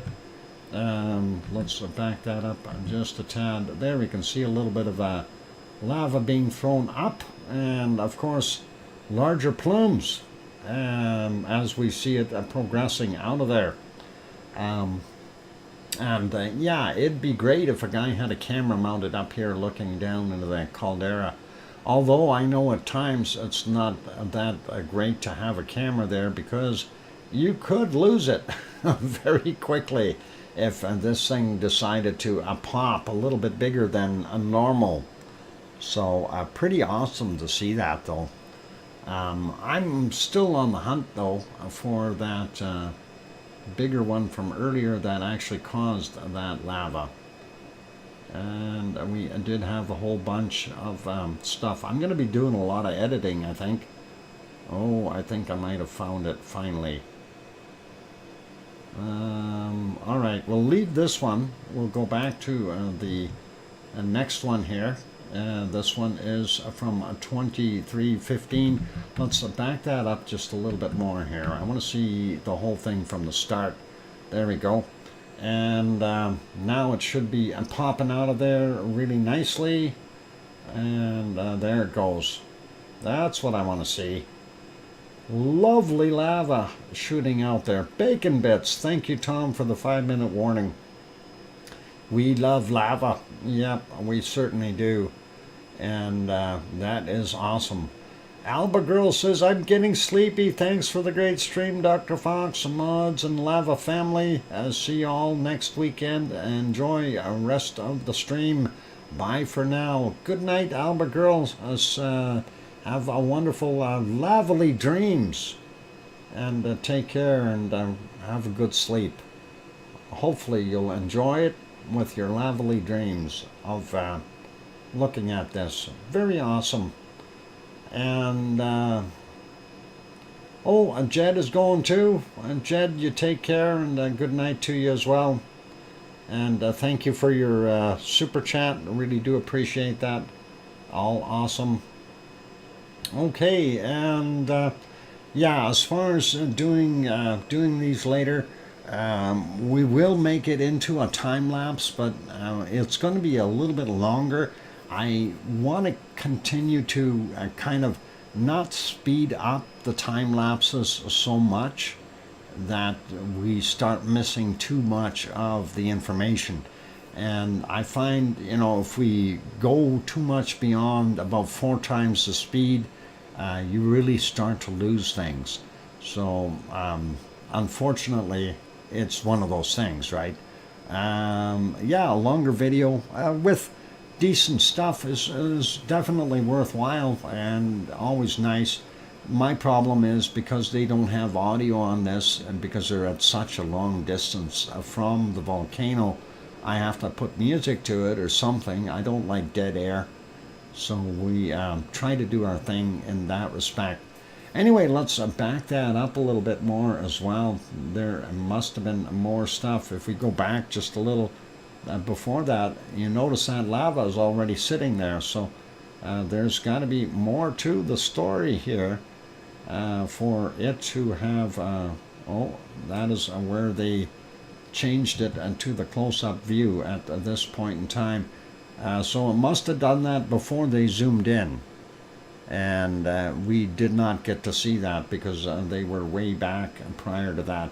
Actually, it looks like it was in the clouds prior to that. If we go back there, yeah, and that might be the puff that did it.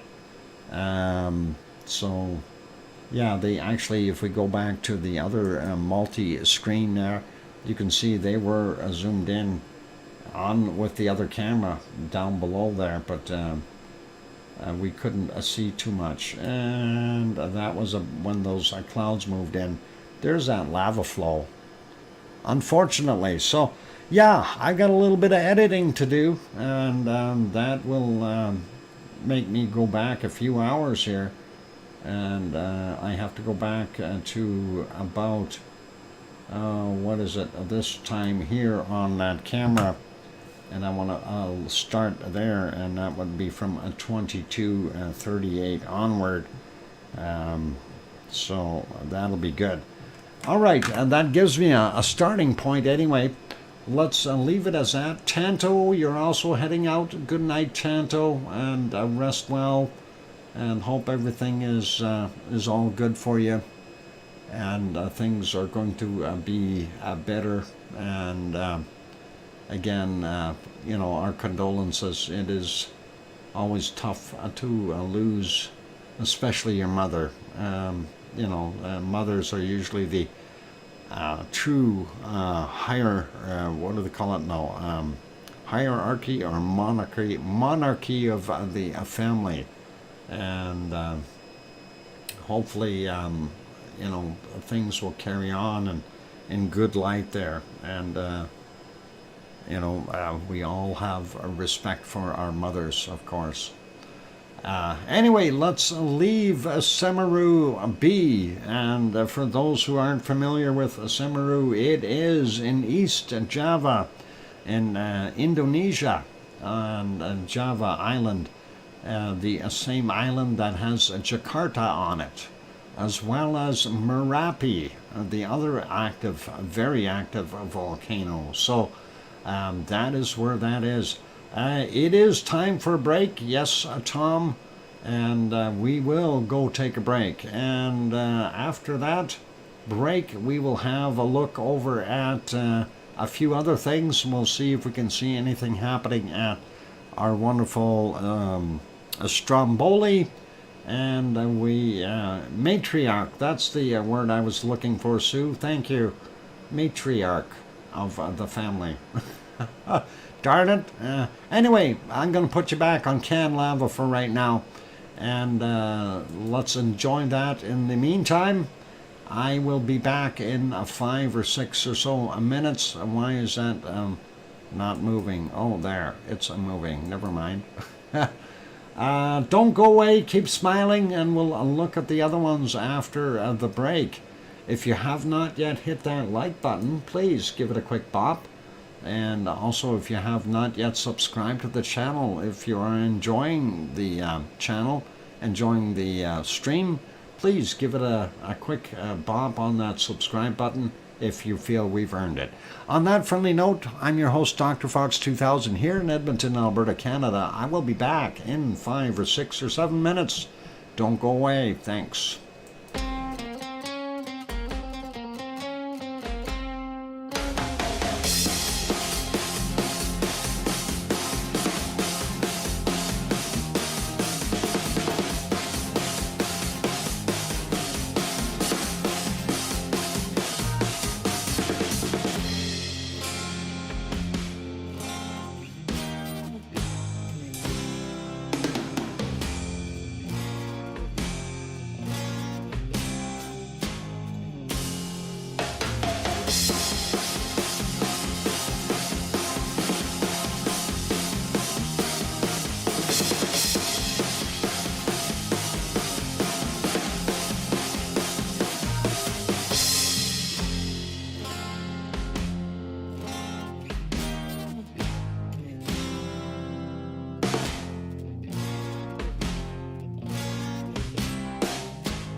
microphone is back on.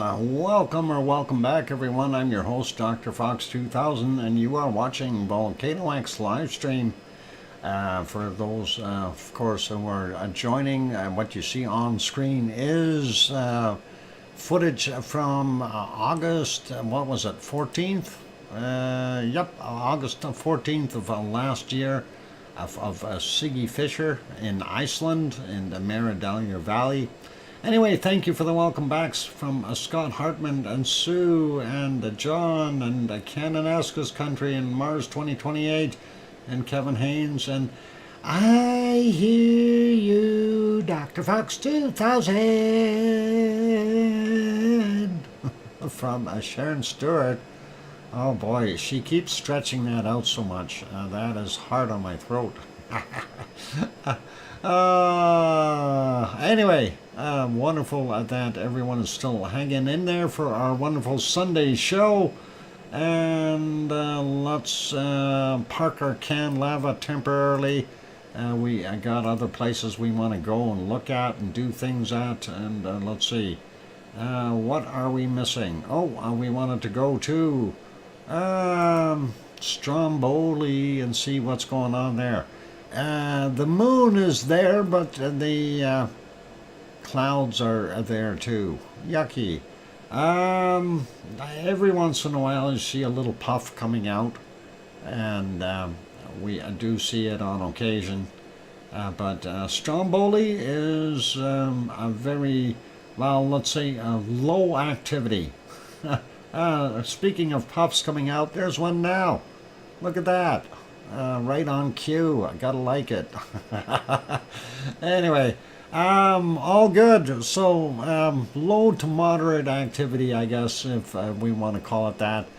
Typically, it's every once in a while it has a little burst and then it stops and waits and bursts again. So, nice to see that, though. We do like that. It's interesting, but I don't know. Hopefully we'll see some more sustained activity from there. It would be really nice to be able to see a whole bunch of lava flowing once again from Stromboli. Anyway, let's leave Stromboli be. Let's go over here for a second. I want to see what's going on there in Jellystone National Park. Before we get over, and no, I don't see anything happening there. Looks like Boo Boo has got everybody looking. Seems to be a bear. No, it's not a bear. It's a Sasquatch bending down, sitting down. Darn it! What geyser is that? They're watching the geyser. I thought it was a bear sitting there. Yeah. Keeping everyone at bay. Yeah, it might have been Yogi sitting there going, I want your picnic baskets, please. And just hand them in. Line up and hand them in. Anyway, that is pretty nice to see that. While that's going on, let's take a look at another thing that we wanted to get at here. And, of course, we wanted to talk about the next one, which is Mount Etna. We haven't gone to Etna for a little while. Let's go over there. And this was from about 1 p.m. Etna time.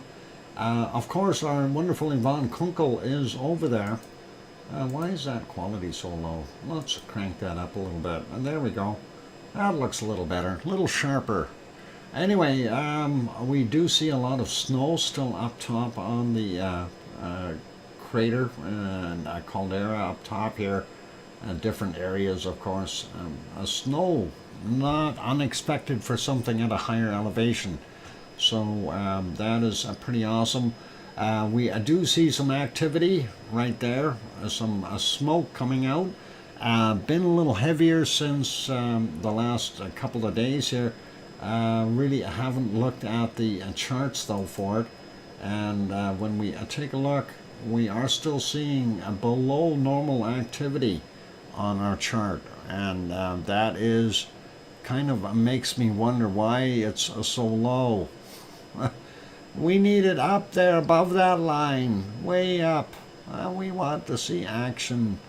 anyway, that is what we've got going on. So low activity there at our wonderful Mount Etna. Real quick, a look at the report from volcanodiscovery.com. Anyway, it says Etna volcano, Sicily, Italy, a minor eruption eruption last night, and that came in at 21:24:58 is when that thermal shot was taken. That is, of course, from ING V, and that is Institute of Geophysics and Volcanology there in Italy. So that is that shot by itself. We'll leave that be. Here's another different shot of somewhere else. I have no idea. Let's leave that alone. I want to go to here, and we can show this. This is of the eruption. You'll see it up here right away. So give it a second or two. There it is, puffing out. And pretty quick puffs, but they were noticeable, and that is what we had. So kind of interesting to see that. Let's see, there's another video down below here. No, there isn't. It's just the one, I guess. So that's all we get. We can replay that one again. Let's see if it slows it down anymore. But it came really quick. They got this running a little too fast, I think, time-lapse wise. There you go. And it'd be nicer if they slowed it down just a tad. But hey, that's better than nothing. At least we know what kind of activity is going on there. And so what do they say? Let's see, the reported an explosion occurred from the southeast crater at 22:04 local time last night. The eruption generated a small amount of ash emissions. Volcanic tremor remains at medium level and has been detected at an altitude between 1,500 and 2,500 meters above sea level. So interesting to see that, and of course nice that they have the still shot for us to look at. So that is pretty cool, and kind of liking that. I'm just checking something here. So we got Fuego, we got Etna. Did we do a report on, yeah, we did Katla's report as well. All right, I got all those. So let me get that closed and get back on here. We will click back on here and just kind of go through the day a little bit as we kept on going. And of course, I think Yvonne Kunkel had something to do with that eruption last night. That was, she did leave the chat afterwards. She was chatting in the bunny stream, and she left. She said she had to go somewhere. So pretty cool. Let's see what else we got. Looks like it's got a bunch of clouds around it and up top, so it's going to be very difficult to say what's actually coming from the volcano and what is cloud. But this area, of course, southeast crater in the back side there, definitely doing something of interest. Let's see.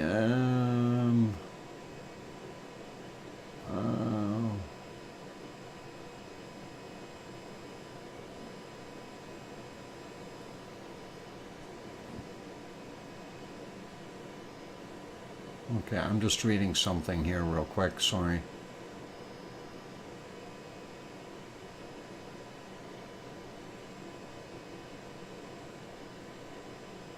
Okay, I will have to go and take a look at something here after the show, so we'll leave that. Sorry, I had to kind of do that. Anyway, that's what we've got happening at our wonderful Mount Etna. If we go get a little further into our evening hours. That is 6 p.m. there, or 7 minutes after. And we can see there at 1922 their time, you can see that smoke kind of cuddling closer to the volcano itself, and this stuff coming up from the southeast crater that is finally getting airborne as it gets away from the mountain itself. So definitely something happening there. Yvonne Kunkel apparently has the lava workers working. Hopefully she will get them to make it erupt. Anyway, that's what it looks like there right now. Let's put that back to live. I'm going to make that smaller. We will go over to our next ones. Hey, the ice cream boat is in. For those who need to know, that is Japan. And yep, we have an ice cream boat in right now. And of course, that is Sakurajima. We can actually see it today. Yay! And that is awesome. So nice to see Sakurajima and the ice cream boat both. And that is awesome. Looks like a nicer day there today. Not so darn rainy. They actually have sunshine coming up. It is 7:51 a.m. there, so that is still early. Yes, John, get your ice creams. I'll take the volcano swirl, please. Anyway, we'll zoom, go back a little bit. We do see in the close-up shot here, it is off-gassing. Very white-looking gases, and that is usually an indicator it's SO2, and not really much tephra within in that time period. So let's go back a little bit and see. Ooh, look at all the birds. Oh my God, it's we're getting taken over. The birdies. Lots of birds. Holy. All right. Yep, the birds are doing their thing, and they're flying all over the place. Let's not get sidetracked by them. The volcano in the background here. Get out of the way, birds. We see kind of a darkish plume here. I wonder what's going on with that. The other stuff is white. Are we seeing a cloud sitting there, or do we have another vent developing, perhaps? That is something that we got to wonder about. It's pretty interesting to see that. And let's back that up a little bit more, see what it looked like just a little bit earlier. And even more birds, and they are busy. Yeah, you can see that grayish cloud down to there. That must have come from the volcano. I wonder what it was doing. If we go back another half an hour or so, let's see if we see it. No, it's still there on the other side. Bad gas, maybe. Who knows? Less birds, but bad gas. Oh, it's still there, so it's obviously it is coming from here. You can see it, and even during the course of the night. That is interesting. 4:05 a.m.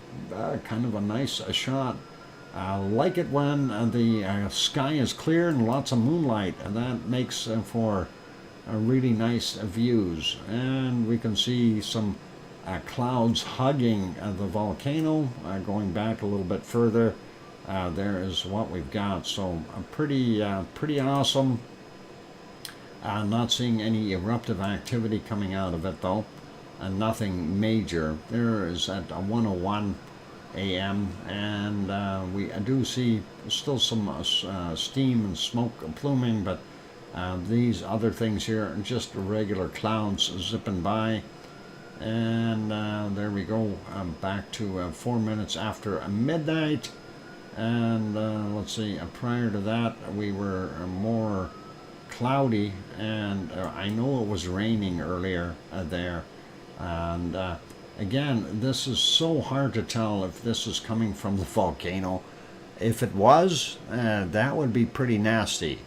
But I don't believe it is, and I believe that is just rain clouds if we go back a little bit further, you see that everything is covered in cloud in here, and some raindrops on the camera screen, so on the lens, and that is kind of what we got there. Let's pop that back to live, and we'll see. That is the present shot, so pretty good. Close-up cam. This, of course, is the crater cam, as they call it. You can definitely tell that is very, very white, puffy, cloud-like steam slash SO2 mixed together. So that is what we are seeing. Pretty good. Yeah, it does look nice, and if we go back up a little bit in time here, we can see what the other plume was kind of doing. There you can kind of see the darker gray. I don't know if that is from the volcano or if that's just the color of it. What I was actually looking for in these shots here to see if there was any glow, but I can't see any glow from the lava and that whiter material, so I'm assuming that we don't have that much magma or lava sitting in the crater, and that is from 42 minutes after midnight. So that is pretty awesome, though. Not bad views, and that is back to current. So there you go. That is pretty good. There was a smoke ring around the volcano. Yes, we have seen that before too. Interesting when that happens. It's like it's trying to form a lenticular cloud, Sue, and that does happen on occasion. You know, it's kind of weird. It's weird though when you see the volcano actually puffing out smoke rings like what we did see at Etna, which was really kind of cool as well. Anyway, let's leave that be. I'm going to make that one smaller, going to make this one smaller. We will carry on to our next ones. Still no camera from Sakurajima, or sorry, Suwanoshijima, my bad. Suwanoshijima, and wish they'd get their camera fixed, but hey, it is what it is. And next one is our wonderful ASO. ASO-san has had rain. It was raining yesterday, we couldn't see it, and today we have the same dilemma. So that, of course, is a little bit further north than our wonderful Sakurajima. So we are technically in the caldera of ASO, but the primary vent that's been off-gassing is sitting over here in these clouds, and we can't see it. We're going to leave that be because prior to that, this is what we have seen. And, you know, it's called volcano gray. I gotta love it, the clouds. Mother Nature and its practical jokes. But that is what it looks like there live right now. This one, of course, is Asama-san. And Asama-san is not so viewable either. It too suffered from volcano gray pretty much all night long. I'm just going back real quick checking, and yeah, we are not going to see it at all. So let's put it back to here. Ice cream boat is still in. That is a good thing. And I am looking at the time. It is time for a break, so I am going to go take that break, and after the break we will come back and we will do the volcano report. And I was just checking to see if Yellowstone had Old Faithful erupting, but it doesn't, not right now. We'll get that maybe after the report. I'm going to put you back on some canned lava for the time being, so enjoy that, and I'm going to go take that break, you guys. And let's see. Oh, pop it? No, I don't need to pop it. I'm going to go. I'm going for a break. Don't worry. Don't go away, you guys. If you haven't yet hit that like button, give it a quick bop. Also, if you have not yet subscribed to the channel, consider subscribing if you're enjoying what you're seeing. On that friendly note, I'm your host, DrFox2000, here in Edmonton, Alberta, Canada. Don't go away. More to come after the break. Thank you.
microphone is back on. Welcome or welcome back, everyone. I'm your host, DrFox2000. You're watching VolcanoX live stream. Thank you for the welcome backs from Sue and John and Mars and Hermione and Fluffy. And I hear you, DrFox2000. Oh, that one cracked. And she didn't even see I hear you. She just said, hear you, Doctor. Oh, I gotta change the lyrics now. Oh, boy. That is tough. In the middle of the whole thing, she changes the lyrics. How am I supposed to learn how to sing? Anyway, let's stop that lava. We're going to put this back over onto Yellowstone. And we're going to do a volcano report. Old Faithful will do the eruption here right away. And that is Old Faithful right there. And these are Sasquatches in the background. That one's wearing a white coat. That's an albino Sasquatch. Very rare. Quiet. It's very rare. You only see those in Yellowstone National Park.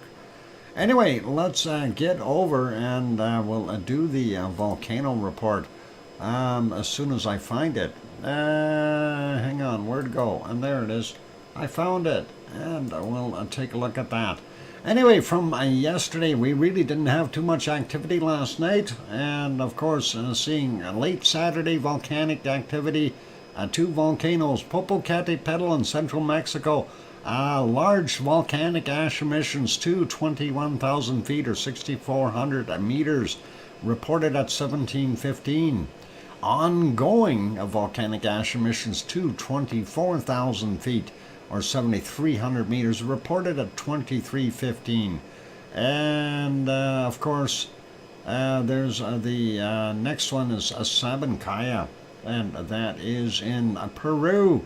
It has still put up its cloaking shield, so they couldn't detect it, and that was at 20:30 last night.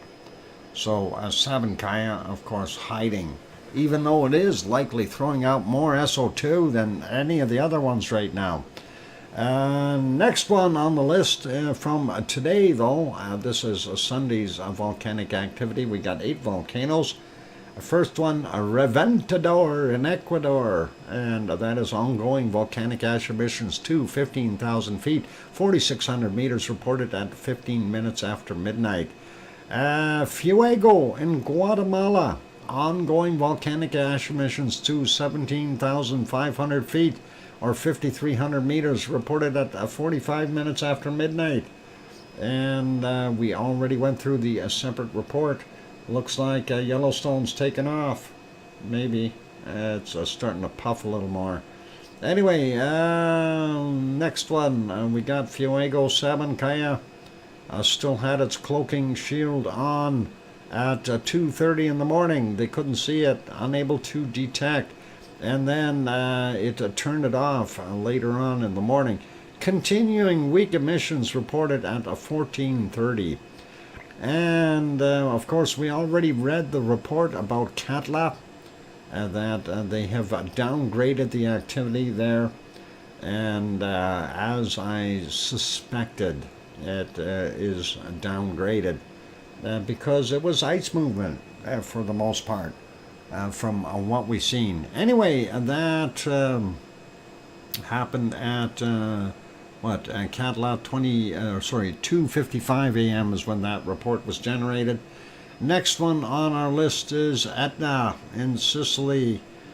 We did see that report already with the small eruption from in the late hours of the evening, and I blame Yvonne Kunkel and the lava workers for that. Anyway, it's all good. Hope they get a little bit more eruptive activity, and hope Yvonne stays safe while she is there. And of course, she mentioned that they will be going into some of the areas of the southeast crater, so I hope she really does stay safe. Anyway, Semeru, East Java, Indonesia, a ground report of eruption with volcanic ash to 14,000 feet or 4,300 meters reported at 5:15 a.m. And we did see some of those wonderful eruptions there, which are pretty awesome. And next one on the list, Popocatepetl, central Mexico, constant volcanic ash emissions to 24,000 feet or 7,300 meters reported at 10:30. And I concur with that report completely. And next one, Sakurajima in Japan, erupted to 7,000 feet or 2,100 meters, reported at 1,500. And that I didn't see, but we must have missed that. Maybe that was, no, hang on, that would have been yesterday, technically. That's their Sunday is yesterday.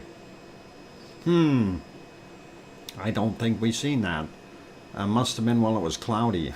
But anyway, we'll leave that there. That is the end of the volcano report. Thank you, Sue, for sending that in as usual. Really do appreciate it. And it definitely helps out. And we will continue on with what we are doing. Old Faithful is not reacting as well as it could. Come on, Old Faithful. Give her a little bit more steam. And let's see, maybe it will. The old steam engine, what's the old steam engine saying? For anyone who is familiar with old locomotives and the little, the regulator that basically allows the steam flow through the system. It's those spinning balls that you see, and when they refer to it as balls out, that means it's the valves are open. So I hope this thing gets going and gets those balls all the way out. Henry, if you're here, you probably know about it. Where's Henry? Where's Henry? He knows about steam engines. He likes little trains and big trains. Anyway, pretty awesome though that we see this thing steaming away every day, and it is quite unique. You know, where else in the world do you see continual geysers gushing like this? There's only a few locations around the planet that have this kind of thing going on, and Yellowstone happens to be one of the better ones with a very regular eruptive activities. I know there's one in Germany that steams steam or water coming out of it, and it's a pretty constant, and it's heated, of course. And there's a few around the planet, so whenever you see one, it's usually quite unique. Did you see any geysers in Iceland? The only ones that I seen were the ones, and I seen them from distance.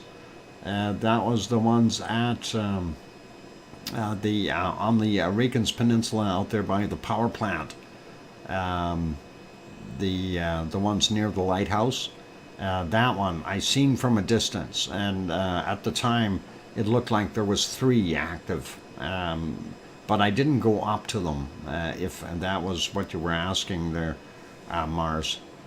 Didn't make it that far. I was too interested in Ragnar at the time. You know, preoccupation of volcanoes versus going over and seeing the geysers. And I chose the volcano. I'm sorry. I know. What a downer, eh? Why didn't I just go see some steam geysers while I was there? And of course, the weather there on my last couple of days, the extra days I had to spend there, not very good. So it wasn't worthy of going out.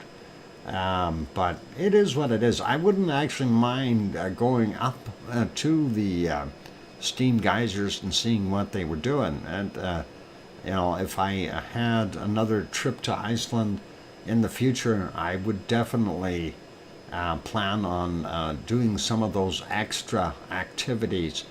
You know, and you really do need to have some decent weather. I did waste a lot of time trying to go find the elevator down into the lava tubes and all that. And when I got out there, it was raining so bad, and it's a half-hour hike to the elevator. I just didn't feel like getting completely drenched and everything soaked just to go see the interior of a lava tube. So that was kind of a loss there and a long waste of time. And it does take you time to get around to these places, right? So this is something where you got to consider weather, and that is one of the things with Iceland that you need to be careful of, is what is the weather going to be like when you're going somewhere. And I've been inside a lava tube at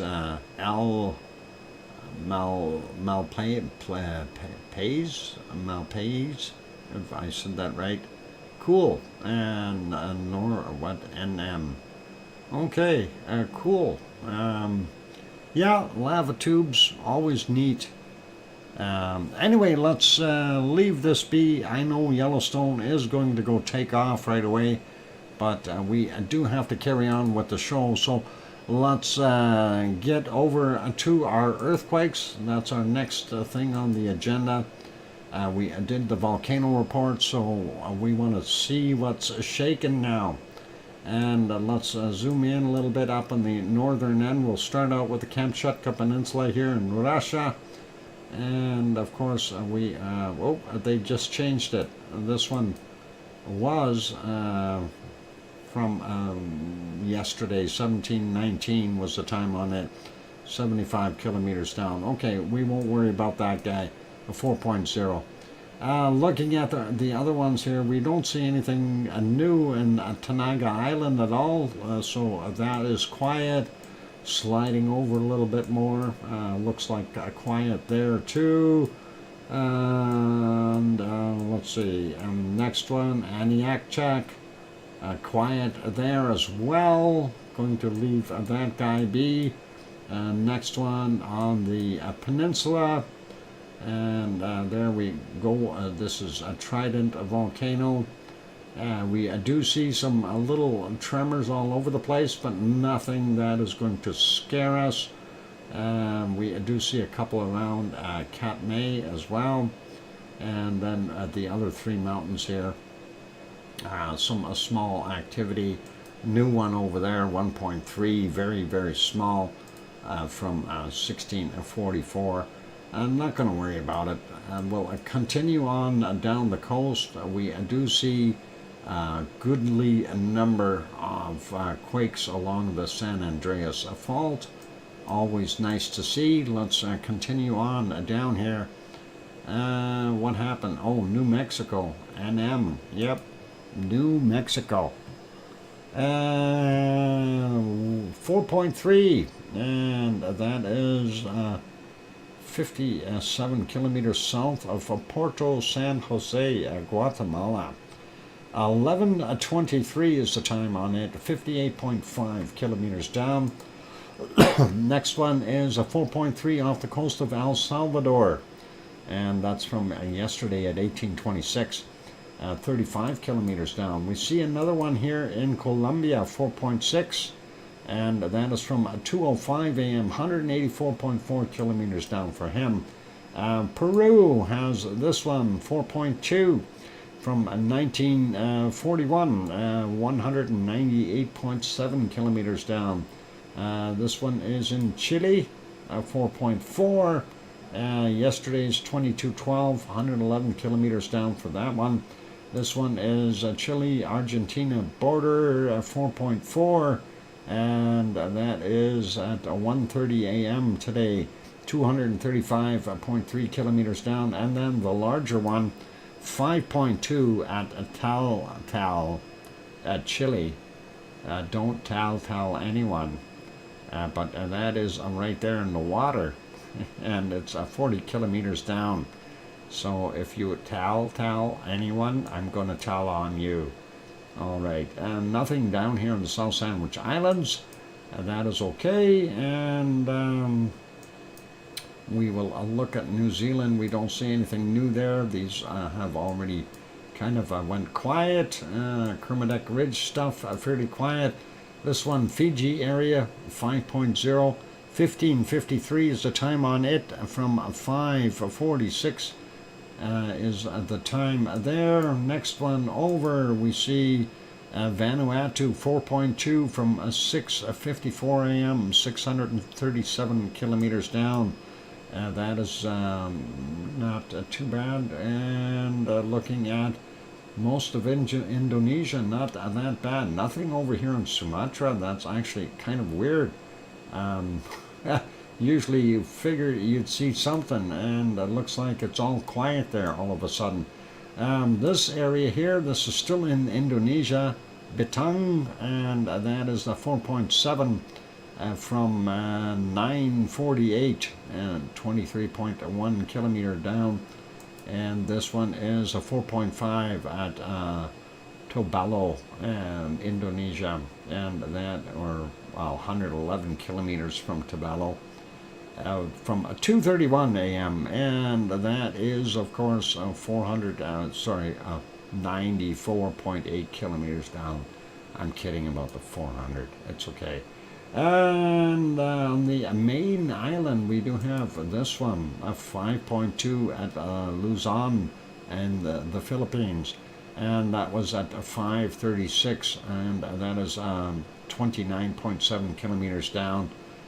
Going over, we don't want to forget this one, Guam area 4.5, and that is from 2:39, and that is 54.2 kilometers down. There we go. Nothing else in Japan. Everything else is quiet up there. Kamchatka Peninsula is quiet.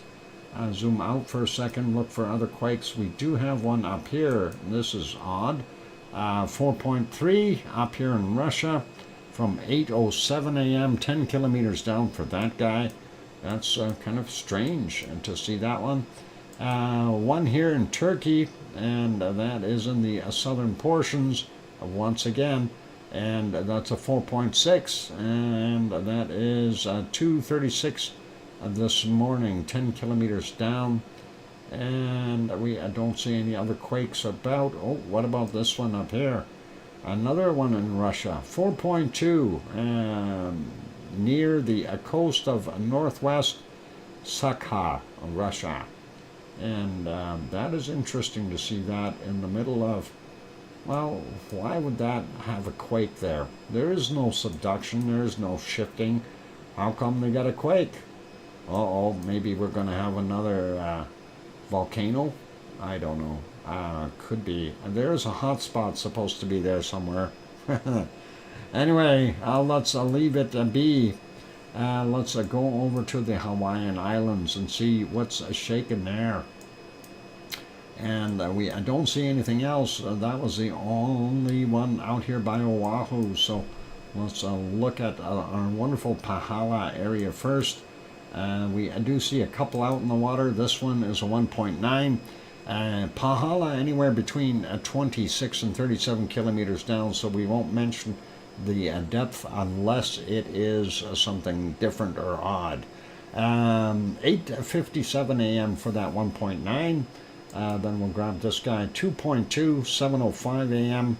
And we'll get these here, 2.0, 7:40 a.m. We've got a 2.5 from 7:37 this morning. And then we've got a 1.9 from 1300. And this one is a 2.3 from 9:06. And the one right in underneath a town is 3.3, a little bit bigger. They would have felt that shaking stuff. 11:35 is the time. But that is still quite deep. This is actually deeper than our normal 37 kilometers. This one is 39.3 kilometers down. A little odd. And let's grab this last guy here. 1.8 from yesterday, 21:32 is the time on it. Not going to worry about those. And let's have a quick peek here. and we'll grab these from the top down. 1.9 from 1343, and that is 2.4 kilometers below sea level. Next one is a 2.2, and that is from yesterday at 2153, 3.6 kilometers below sea level. This one is a 2.0 from 2000 yesterday, 400 meters below sea level. And this one is a 1.8 from today at 8:23 and 1.5 kilometers below sea level. And the one right in the caldera, or I should say under the caldera, that is from 5:37 a.m. and that is a 0.7 of a kilometer down, or 700 meters below sea level. Okay, so that means it's probably about just about 3 kilometers down from the top of the volcano. Anyway, that's it for our Hawaiian, 2.5 maybe. Anyway, that's what we've got in Hawaii. That's pretty cool, but nothing imminent, nothing indicating that we're going to have an eruption. Thank you for the 3-minute warning there, Sue. And I am going to go to the Canary Islands. And there we're going to look for canaries. And let's see what we've got. Nothing up on the East Azores Ridge up on the top here. Let's zoom in a little bit. We do see some quakes. And let's click on the star first. That one, of course, a 1.3 from 1637. And that 1.3 is 9 kilometers down. And that is from 1637. Yep, got it. That's the right one. Then we see this one here from a couple days back, 2.2. Not going to worry about him. And then we have this guy right there. That's a 2.9. And that happened on the 4th. So that's already old as well. But that's 45 kilometers down. That's a little deeper than most of the ones we normally see. And we don't have anything for the 7th on here. The last two were from the 6th and from the 4th. So that is it for our earthquakes for today. And when we come back from our break, I'm going to go on a break. When we come back from the break, we will have our wonderful SO2 map. So hang in there, you guys, and we will see what we can come up with on the SO2, and hopefully it's not going to gas us out. I hope. I see more rain and thunderstorms in our forecast for more rain tomorrow, and thunderstorms Tuesday late afternoon during the stream time. And Wednesday, same thing. So, not that warm though. Says today's temperature only 15, and that is not good. I wonder what temperature it is right now, according to the weather guessers. Anyway, for those good people who have not yet hit the like button, please give it a quick shot if you're enjoying the show. Also, if you have not yet subscribed to the channel, consider subscribing if you're lurking and looking in and think that, hey, maybe we want to watch this again in the future. On that friendly note, I'm your host, DrFox2000, here in Edmonton, Alberta, Canada. I will be back in about 5 or 6 or 7 minutes. Here comes some music. Keep smiling, play nice in the lava, and don't hurt anybody. I'll be back.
we go. The microphone is back on. Welcome back, everyone. I'm your host, DrFox2000, and you're watching VolcanoX live stream. Thank you for the welcome backs from John and Mars and Sue and Lizoid. Have to buy new tires for summer.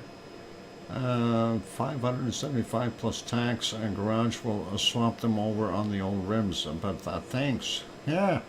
And there's that Sharon Stewart. All right, she didn't change the words on me this time, so I'll try it. I hear you, Dr. Fox 2000. Oh, too much fun. Anyway, Hermione and Fluffy, thank you for the welcome back, and that is awesome. Okay, so let me get over to, we'll park our lava for a second. All good. There we go. And we'll get over to our wonderful SO2 map. And we'll see what is happening in our SO2 world. I did refresh that moments ago, so it should be pretty much up to date. We are seeing a plume coming off of the Kamchatka Peninsula, and that could be, Shivelish, Bezimiani, Karimsky, and that is kind of from those guys. Most of that, though, is ending up in this low that is sitting there just to the north of the Aleutian Islands, and it's being washed out of the air, which is good in a way, bad in another, but good in a way. We are still seeing a little bit of a plume sitting off the out in the Pacific here, so not sure what to think of it. And we see another low twirling here and a low twirling there. If there's a rain, that'll make those disappear. Canada really not looking that bad, but we know where some of the fires are.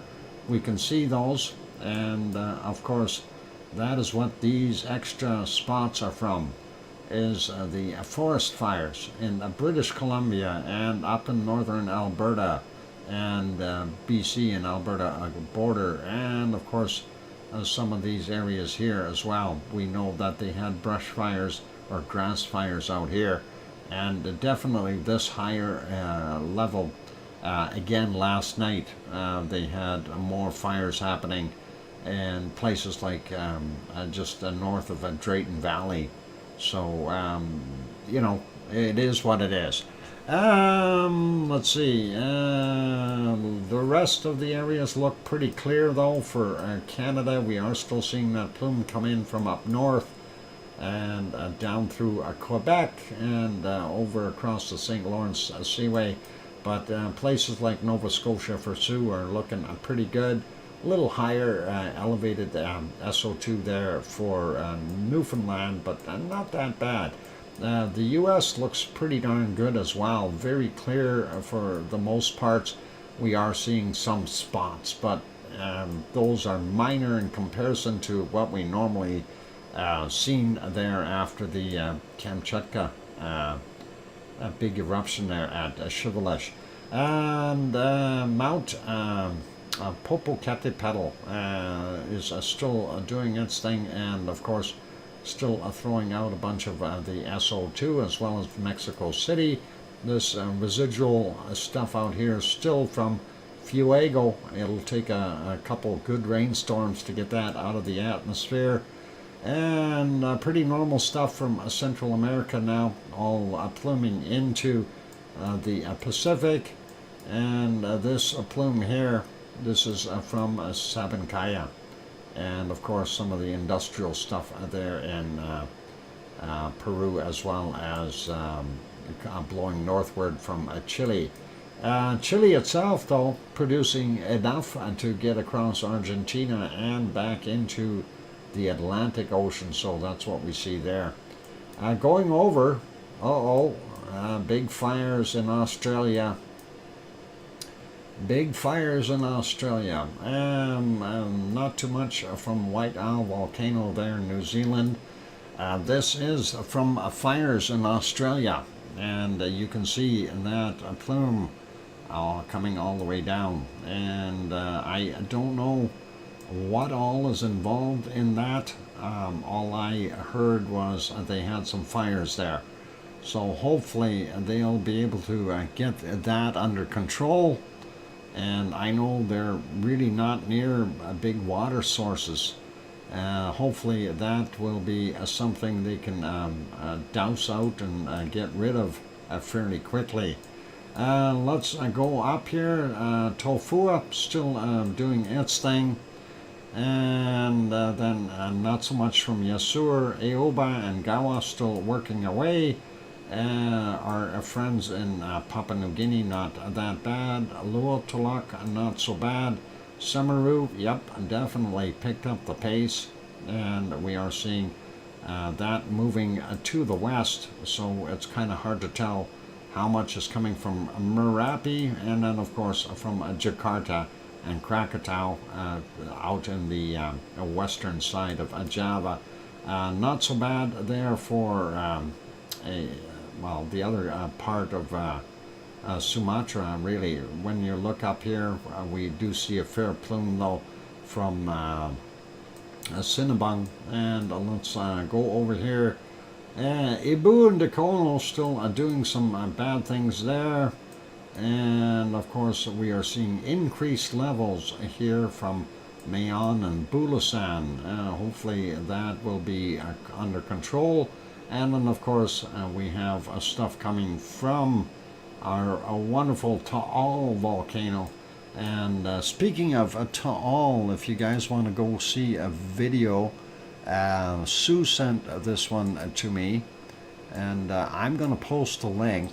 I had a look at it. It's a drone flight, and it was kind of nice to be able to see that. And thank you, Sue, for sending that in.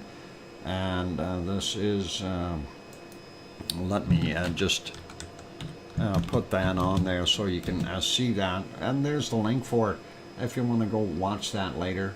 That way you can see a little bit happening. Pretty normal in China. Let's take a look there. And Suwanosejima still putting out a little bit. We see higher levels of SO2 around Sakurajima. And Aso not anywhere near as bad today. Moving up a little bit further out from Tokyo. We don't see too much, but we do see a slight increase in this area, and that's from Asamasan. And again, looking up here, we may have a little bit coming from Ibiko or Chikarachki there on the island, but we have already talked about the Kamchatka Peninsula, so we won't do that again. India, eastern portions very high in SO2. Looks like that is not anything crazy.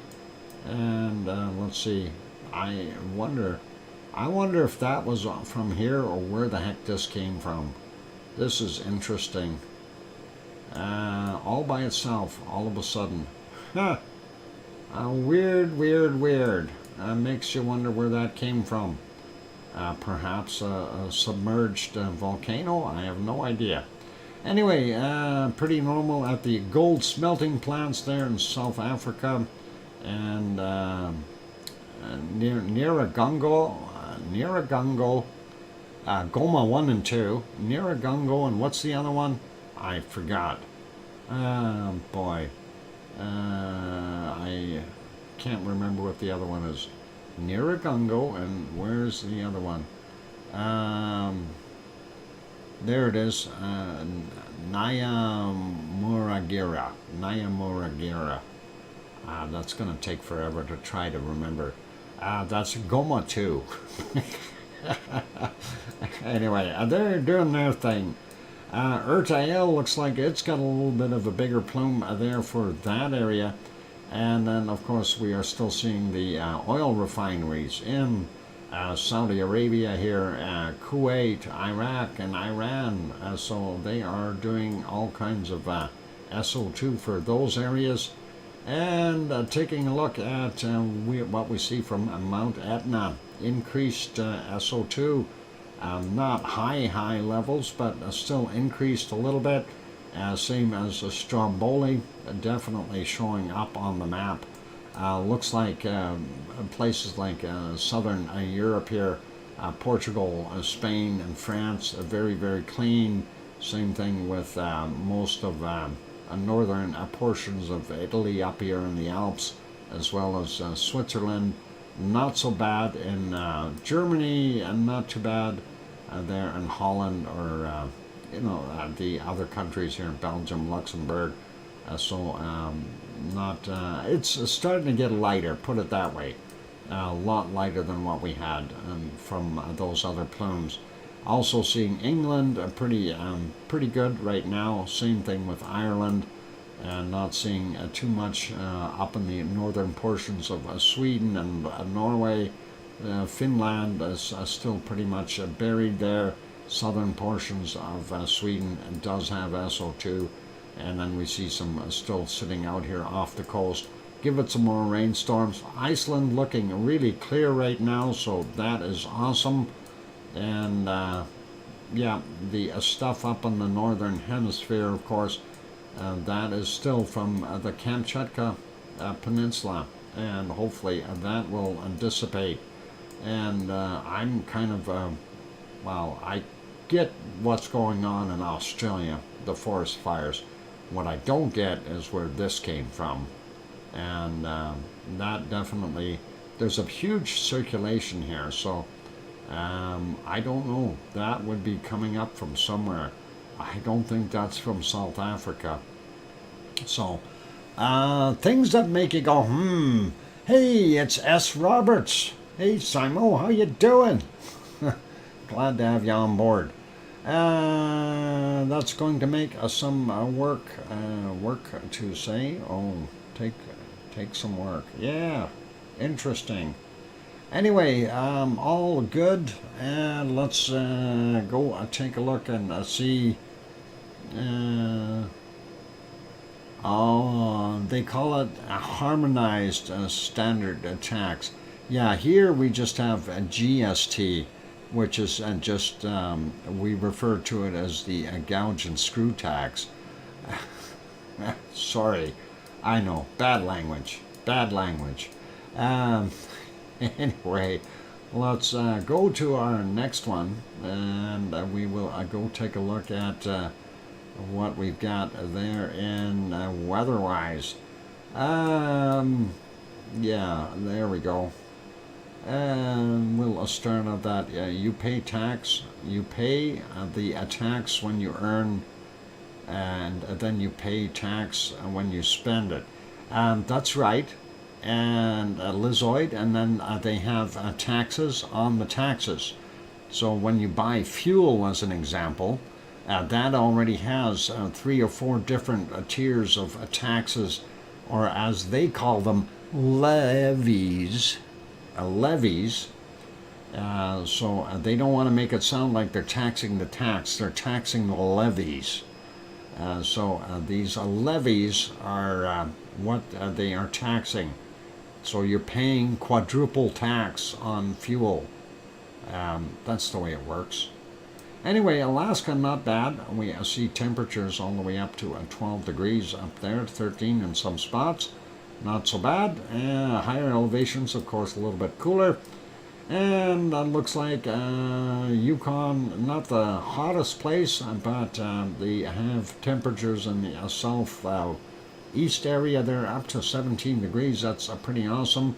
Looking at Northwest Territories, wow, up to 20, 21, 22 degrees in some spots. That is awesome. British Columbia looks a little cooler today. Vancouver coming in at about 14, 15 degrees, something like that. Over there on the rock where Bob lives, about 12 to 14 degrees as well. And looking here at Edmonton, according to the weather guessers, we've got 15 degrees. Calgary has about 15 degrees as well. And Swift Current for Kananaskis country is actually warmer at 16. Looks like not a bad day, though, for most of Saskatchewan and Manitoba.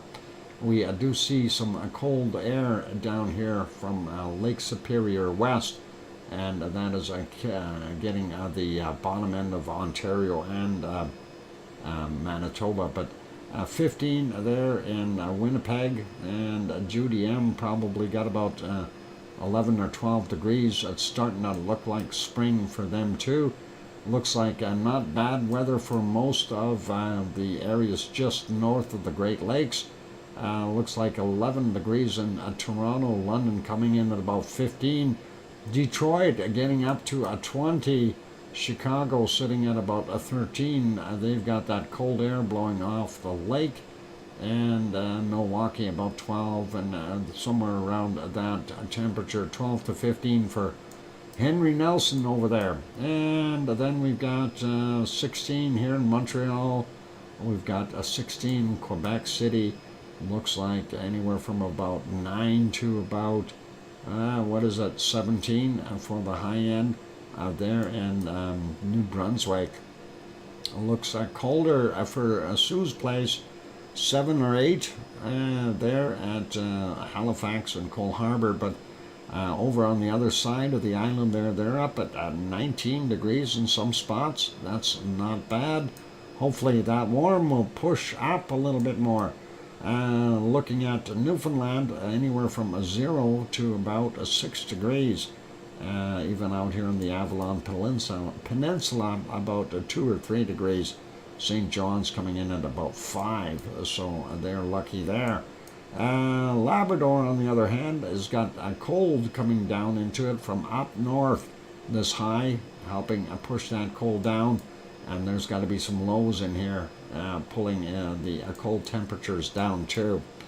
Let's go over to the other side of the country real quick, and or continent, I should say. 16 in Portland, San Jose coming in at about 18 right now, zooming in a little bit. Sacramento at 19, and San Francisco sitting at about 12 or 13. Santa Rosa is about 15 there. That's not so bad. LA at 19 degrees right now. Death Valley coming in at 31, 32 degrees. Nice day if you like warmth. 28 degrees in Las Vegas, not bad. Mexicali coming in at about 31. We see 32s, 33s down below it though. Going over to Phoenix, 30 degrees Celsius. Tucson sitting at 30 as well. Looks like the heat is back on there in our wonderful Arizona. So 28 in Albuquerque, New Mexico. That's not bad. I'm just checking for really high temperatures. 37 so far is the highest I see there, right along the border. So very, very hot. There's got to be hotter stuff in here. 37. I see a 38. So Mexico so far 38. I thought I'd just seen a 39 in here. Right in here somewhere. 38. Yeah. Well, it was a 39 for a second, but I guess 38 so far for the high temp around the planet. Anyway, Corpus Christi sitting at 26, San Antonio 26, Houston 25, Austin coming in at 26, Dallas is 27, Oklahoma City is coming in at about 27, 28 up there, Little Rock, Arkansas 26, nice temperatures, 27 in New Orleans, beautiful.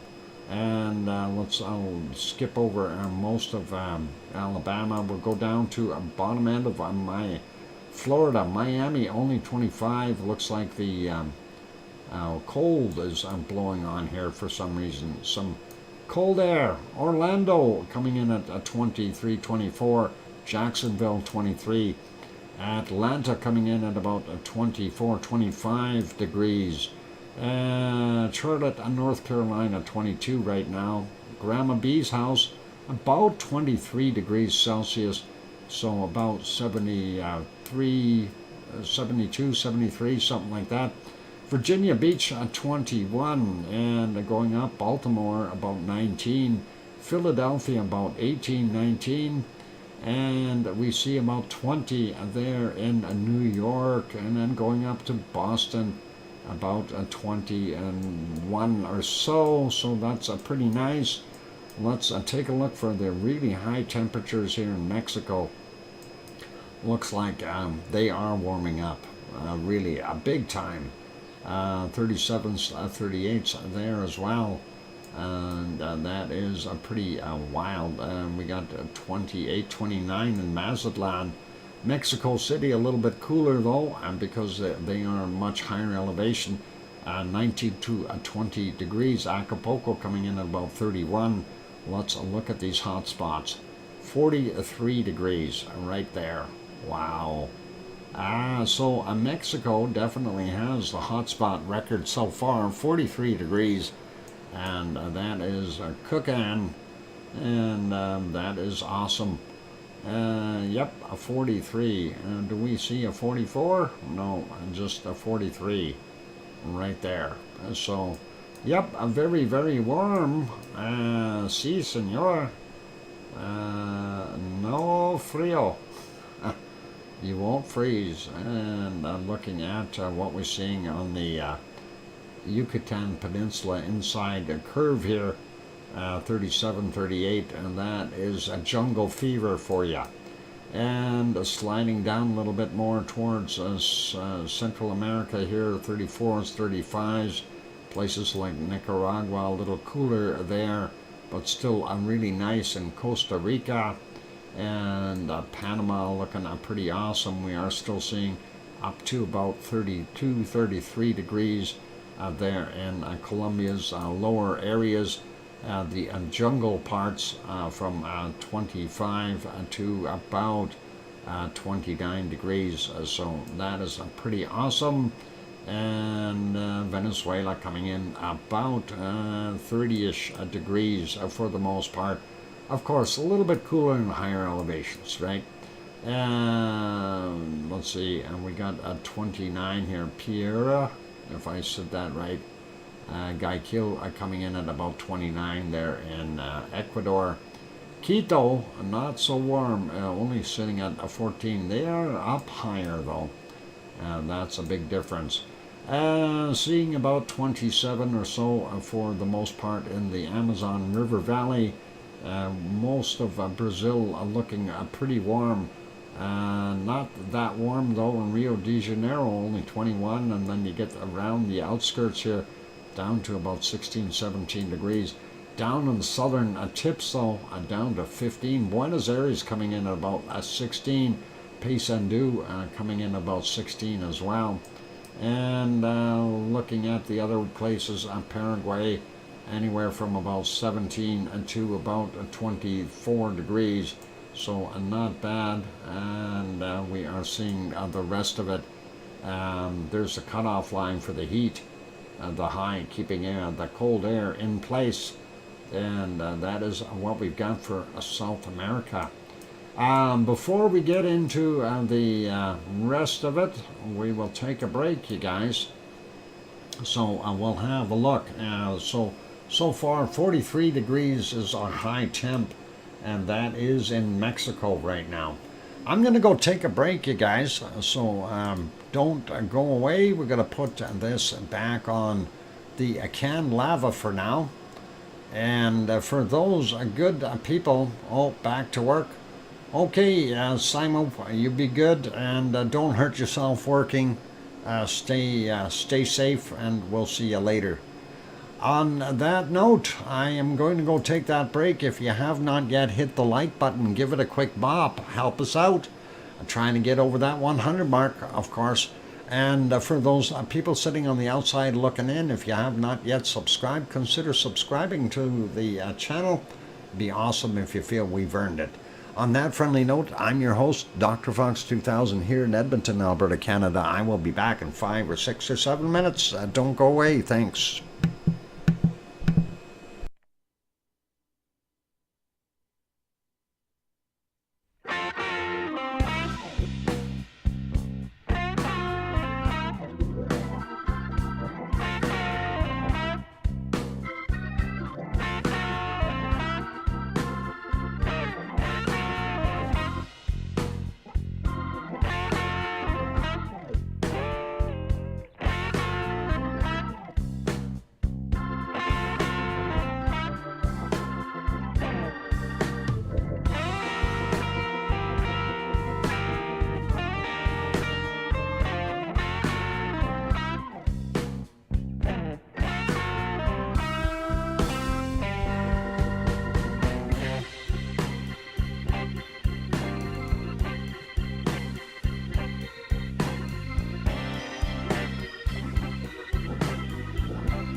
And there we go. I turned that microphone on too soon, though. I was going to have a drink of Pepsi. I need to do that. I'm going to have one. Thank you for the welcome back, Saul. That's good Pepsi. Fine vintage. Thank you, Sue, and thank you, Mars 2028. Appreciate that. And let's see. We are going to get back over. Thank you, Hermione and Fluffy, for the welcome back. Oh, there she is. I hear you, DrFox2000. Extra Pepsi. Oh, too much fun. All right, let's get back to that weather map, whether we like it or not. And we'll stop it there. Okay, click that button, they say. All right, we did. I'm looking. Okay, let's zoom in over here. This is New Zealand. And let's see, Christchurch coming in about 20 degrees right now. That's actually not bad. 21 in a couple of spots there, so looking pretty good. But the West Coast, single digits in a lot of places, not that nice there. Must be getting some more rain. And hot cha-cha, awesome melodiousness. Oh, too much fun. 19 in Wellington. Hastings coming in about 18.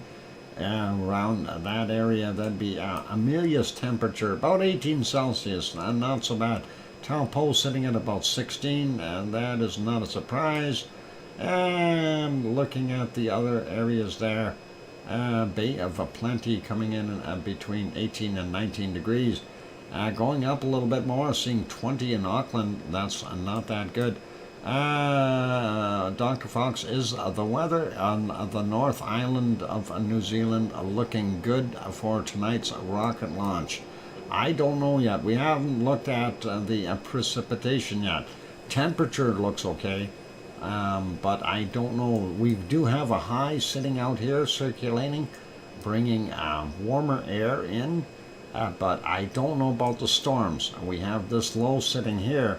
And as you can see, it is being mean and nasty because it's yucky over there in Australia. Looking at Hobart, sitting at about 11 degrees, and we are seeing single digits throughout many places in Tasmania. The shorelines are a little bit warmer, but still very cold. Melbourne only sitting at about 10 or 11 as well. Canberra, 7 degrees, 8 degrees. Might even get some snow there in Australia if we get some precipitation. Look at that, 0 degrees, -1.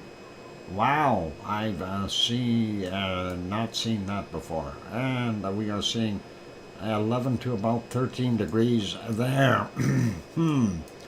Yeah, in Adelaide. About 13, 14 in Sydney. Nasty low. Look at that wind moving. Brisbane, wow, poor Oz, down to 16 degrees. It must be freezing for her. We do see 28, 29 up on the tip here, but not anywhere in the interior. Some places as low as 9 or 8 degrees. Wow, Perth is about 16 right now.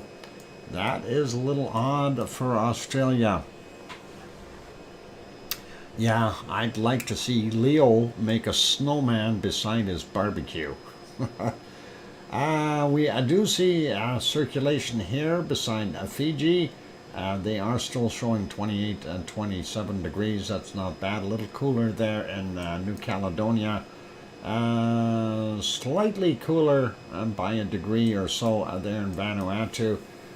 Pretty normal for the other places, so we're seeing up to 30 degrees there, and Papua New Guinea, lots of places, pretty normal temps.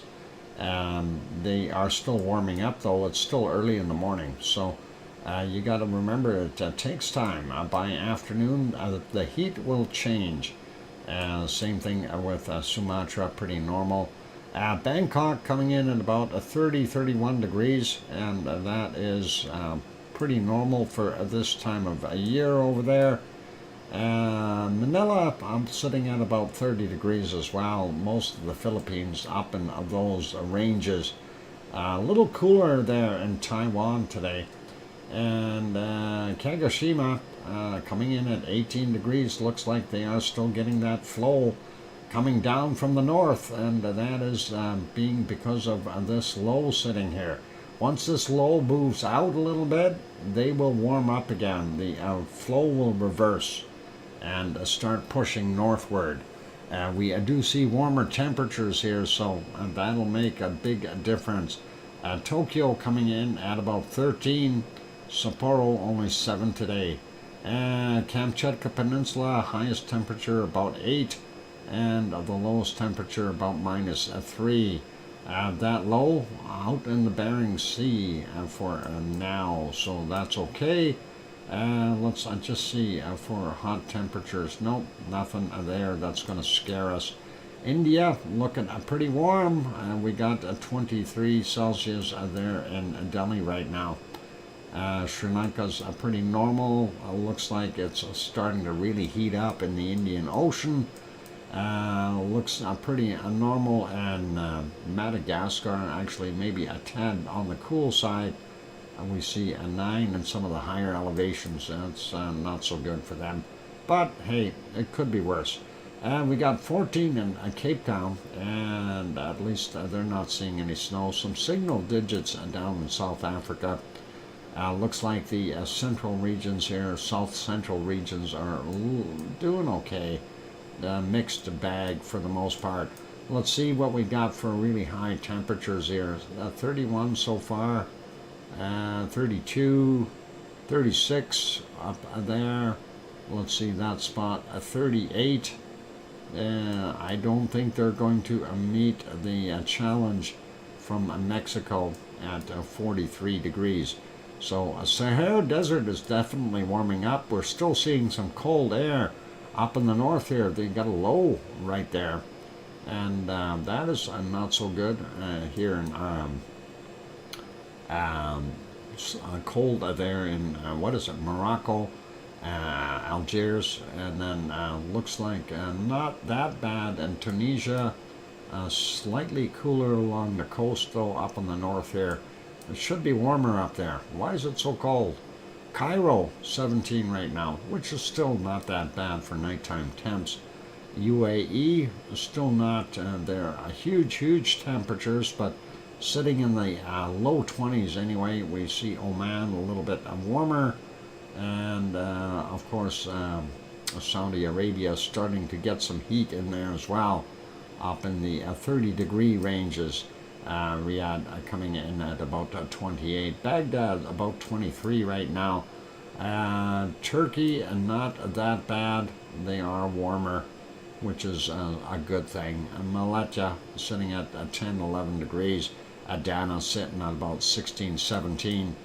And looking at Piggy's place, she's got about 18 or so for what we see there. And 17, well, close. We'll go with that. 17, 18 degrees. 15 in Athens right now. And of course over here where our wonderful Yvonne Kunkel is, it's warmer.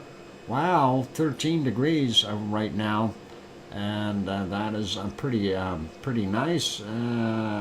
Catania is 17, so not bad for there. Naples coming in at 17, Rome coming in at about 15, 16, and going up here looking at Milano coming in at 17 as well, and that is not bad. Same thing with most of Sardinia, looking at not too bad there. Lisbon coming in at 16, Madrid sitting at 18, Aurelio's place about 13 there, I think. Yeah, 13, there we go. Still cold in the mountains, but that's okay. Home of Tanto there in Nantes is about 13. Paris coming in at 15. Looks like not bad temperatures. Zurich, Switzerland, 13. Munich, 13. Going up here looking for Frankfurt, 14. Cologne coming in at 15. Von Kunkelshaus is about 14 up there. OFU Lux sitting at 12 or 13. Brussels coming in at 13. Slightly cooler on the coast here, but most of the areas of Belgium about the same. 14 there, and most of Holland. You get up in the north here, it drops to about 11. That's not that bad. Looks like Berlin coming in at about 7 or 8 degrees. And we got Hamburg coming in at about 9. And Copenhagen coming in at about 7. Aarhus sitting at about 8. Going up here, looking at Oslo, only about 5 degrees. Stockholm about 5 or 4. And St. Petersburg over here 4 degrees as well. And Moscow coming in at only 1 degree right now. Going over to England real quick, looks like London sitting at about 14, slightly cooler in Wales, not that bad. Leeds about 11, Glasgow coming in at 11, Aberdeen at 8, and looking at Dublin 13 degrees. Irish Monk has got about 14 degrees over there on his side of the island, so that is pretty awesome. 13, 14, close. Not going to worry about a half a degree out. And looking at what we got, Reykjavik, 9 degrees right now. That is not so bad for them. So, and enjoy that, 9 or 10. And we do see 10 in a few places. And I don't think there's anything warmer there. But let us have a look at the precipitation as soon as we zoom out. And actually Mars was asking about if they're going to have good weather for launch. Mars, where is the launch site? Do you know where the launch site is there for in New Zealand? Because it looks like they've got pretty nasty weather on the west side from what I see on the South Island. The east side isn't bad, but the west side is not so nice. Thunderbolts and lightning, very, very frightening. And yeah, that's what we got. Yeah, I'm just curious, Mars, you were asking about it. Where would the launch site be? And we do see some rain up in the northern portions here by Auckland and the Bay of Plenty. It's in the northeast corner of the North Island. Well, northeast corner of the North Island is up here. They do have some rain there. I don't know exactly where they are going to be, but I don't think it's anything too major. Very light rain. That would still be a go for a launch as far as I'm concerned.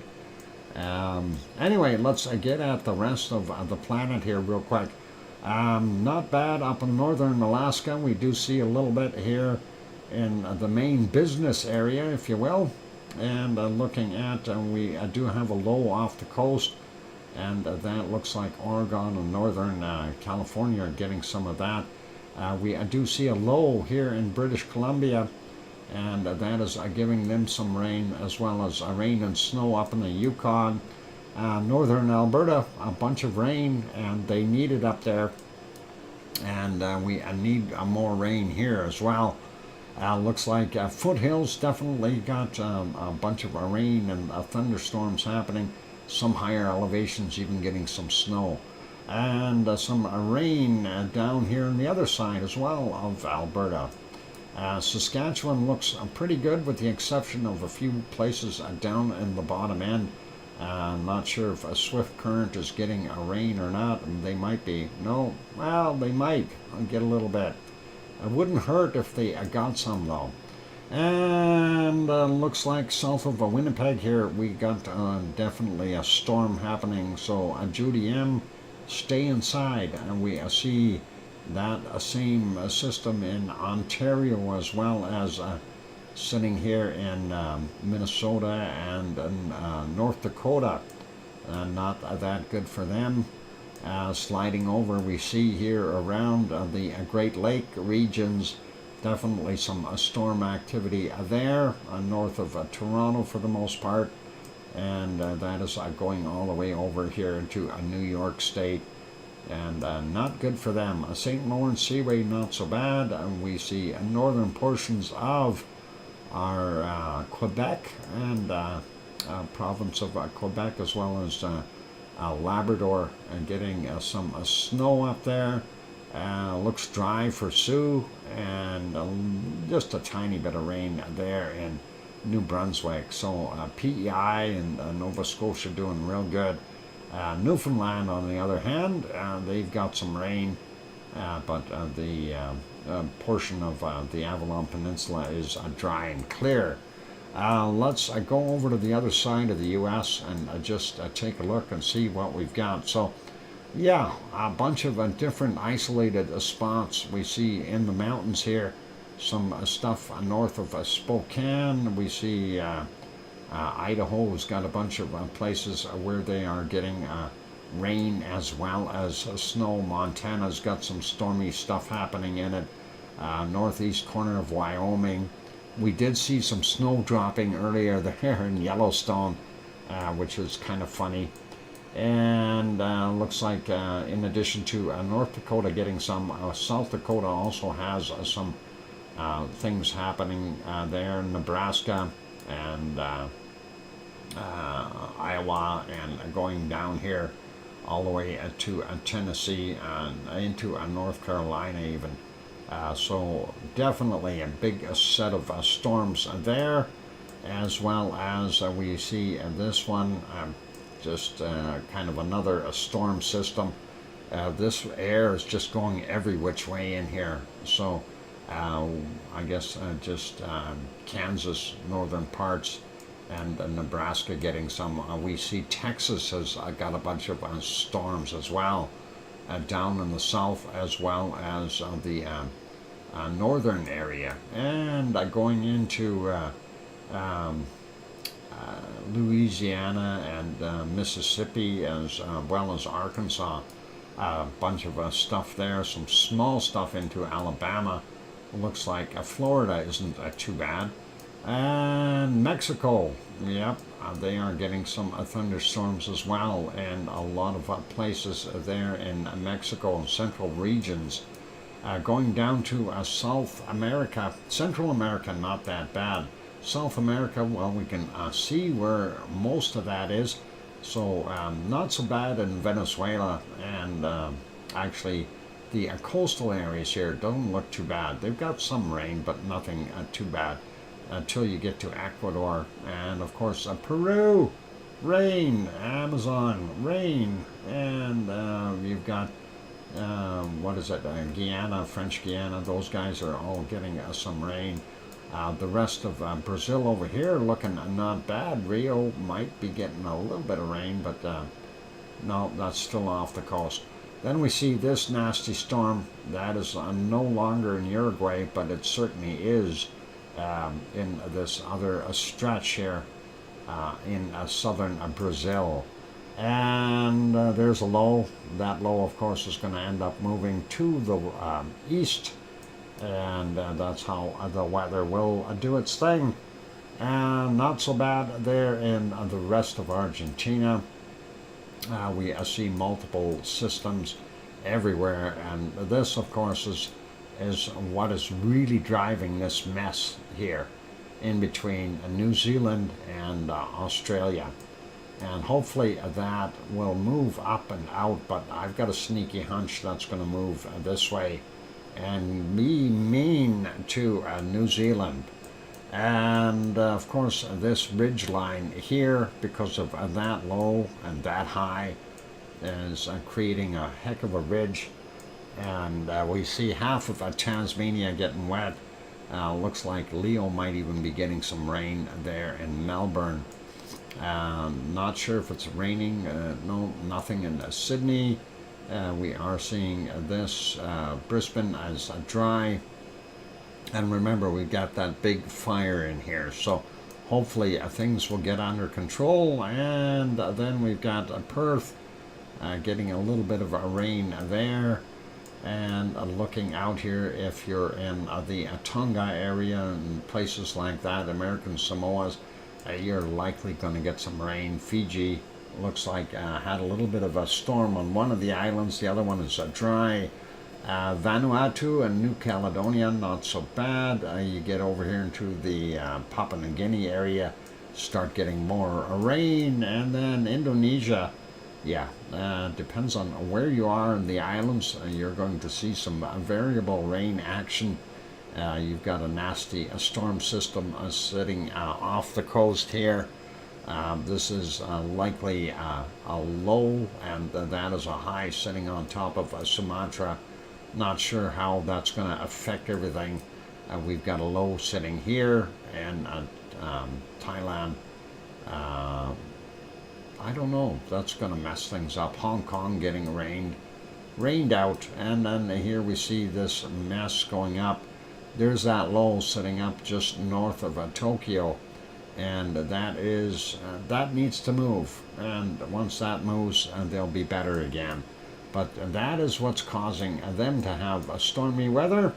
A low sitting on the Kamchatka, but not getting any more of this other low that's out in the Bering Sea. Moving over a little bit more, we see Sri Lanka, rain, yep, and some spots of rain there in India. And we see some rain in Madagascar, nothing too heavy. South Africa getting a little bit, very bottom tip of, what is this one? Hang on.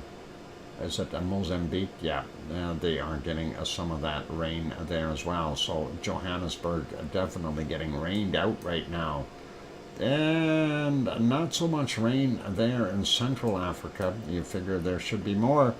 And we are seeing pretty dry in the Sahara, dry in the UAE, and Saudi Arabia, Iraq, Iran, and Syria, and some rain up here in Turkey, and not that bad. Looks like Black Sea's got some rain up there. Piggy is not getting any rain right now, and possibly some rain for Sicily and Mount Etna.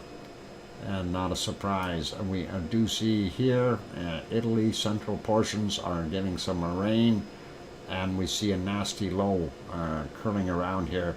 Tunisia and northern portions of Algeria, and of course Sardinia getting nailed. Top end of Italy though, yeah, pretty bad. Into the Alps getting nailed. So we see a lot of that up in here. Not so good for them. Looks like pretty dry in Spain and Portugal. France, not bad for the most part, but once you get closer to Zurich and the border regions, you do see a bunch of rain. So Frankfurt right now, north of Frankfurt, getting some rain. Munich, the west of Munich, getting some rain. Northern parts of Germany, though, are looking pretty good. Same thing with Denmark. Not that much rain in Holland. Let's see what we've got here. Bottom end of Sweden and Norway, not bad. Top end, you don't want to go there. It looks pretty nasty. Finland, a few isolated storms. And look at this. Now this is happening for Ireland. They are getting rain and storms, and going all the way into Scotland and northern portions of England. Not so good for them. Let's go zip in here and take a look. Oh boy, sure, the temperature's nicer, but look what's happening. It's a good weather if you're a duck. Yeah, and of course down here we're getting more rain on top of Katla. So you know what that means, more quakes, okay? And looks like Reykjavik itself isn't getting rain, but the rest of those areas are. Then we've got some snow in the higher elevations there for those guys. So that's basically our weather for today. We do see some snow there in Greenland, and the bottom of the coast here not looking so hot either. And that's it for precipitation. We'll go over and find the coldest temperature. And yesterday was absolutely ridiculous with the temperatures. I don't know what we're going to find today. Oh my God, already down to minus 86. You're kidding me. Minus 88. You're kidding me. Minus 88 degrees Celsius. Sue found a minus 91. I see a minus 89. Oh, I see a minus 90. There's a minus 91 degrees Celsius on the screen. That is incredibly cold. Wow. That is ridiculous. Minus 91. And that is just absolutely cold. Yeah. Wow. I don't know if we need to search for anything colder. I'm feeling it in my fingers already just from holding on to my hamster. My hamster is starting to get worried. But yeah, that is absolutely crazy. You know, I heard about minus 90 degrees Celsius temperatures in the Antarctic, but I've really never hunted for them. Now that we see them, yeah, wow, that is crazy. I'm not going to look anymore. I think minus 91 is going to be, we're deadlocked at a minus 91. Yeah, deadlocked, you mean the atoms have stopped moving because it's too cold. And yeah, Sue says minus 91. It's a tie. Yeah, and the tie is so brittle that if you bend it or move it, it'll break. Let's just say most people won't function in that temperature, okay? You will freeze very, very quickly. I mean, I've dealt with minus 49 degrees Celsius, and that is absolutely cold. I cannot fathom what minus 91 degrees Celsius would be like. Just think, minus 91 degrees Celsius. You know, here in Alberta we have the old thing of you take that hot cup of water and you whoosh it up in the air at minus 40 and it turns into snow. Well, I don't think you can even get your water to heat up enough. Thank you, Sue, for going and feeding the animals. That is very kind of you. Yeah, that is just absolutely crazy. Anyway, let's put you back over on some canned lava, and we will get things ready for shutting down. So, thank you everyone for being here today. Really do appreciate each and every one of you. And thank you for sticking around for a wonderful Sunday. Remember, tomorrow is Monday, so our VolcanoX will be back to regular times, and that should be the thing for the time, VolcanoX, I think. Or is it without the exclamation? I can't remember. But anyway, yeah, that is what we've got going on. Yeah, I think it is a VolcanoX by itself. There we go. Let's try that. Anyway, thanks everyone for being here. I do appreciate each and every one of you, and it's awesome, and glad that we've got our day done. Unfortunately, we don't have really super big eruptions or anything like that. I do have my work cut out for me. I do want to edit some video there of Semeru. I think it'll be neat to be able to see that. But I want to say, first off, a big thank you to our moderators, Arizona Snowman and Piggy and C&D Boy and Gary 24/7 Live AZ Skies, as well as Lucas Snow, Joseph Fields, and Mona Lisa Smiles. Thank you, moderators. And you finished up in time to watch the rocket launch. Okay, we'll see if we can do that real quick. Anyway, be good, be kind, take care of yourselves, everyone. Big thank you going out to our super chatters of the day. And that is Grandma B, and Oh Mummy of Hamsters, and Piggy, and Jed. Thank you all for super chatting, and Piggy gifted one membership as well. Thank you, Piggy, and thank you for that support. I really do appreciate that, you guys, and awesome, and to have you guys out doing that certainly helps out a little bit. And on those friendly notes, big thank you to Sue for all your reports and things. That is a very huge help, and appreciate that very much there, Sue. So anyway, time to wrap it up.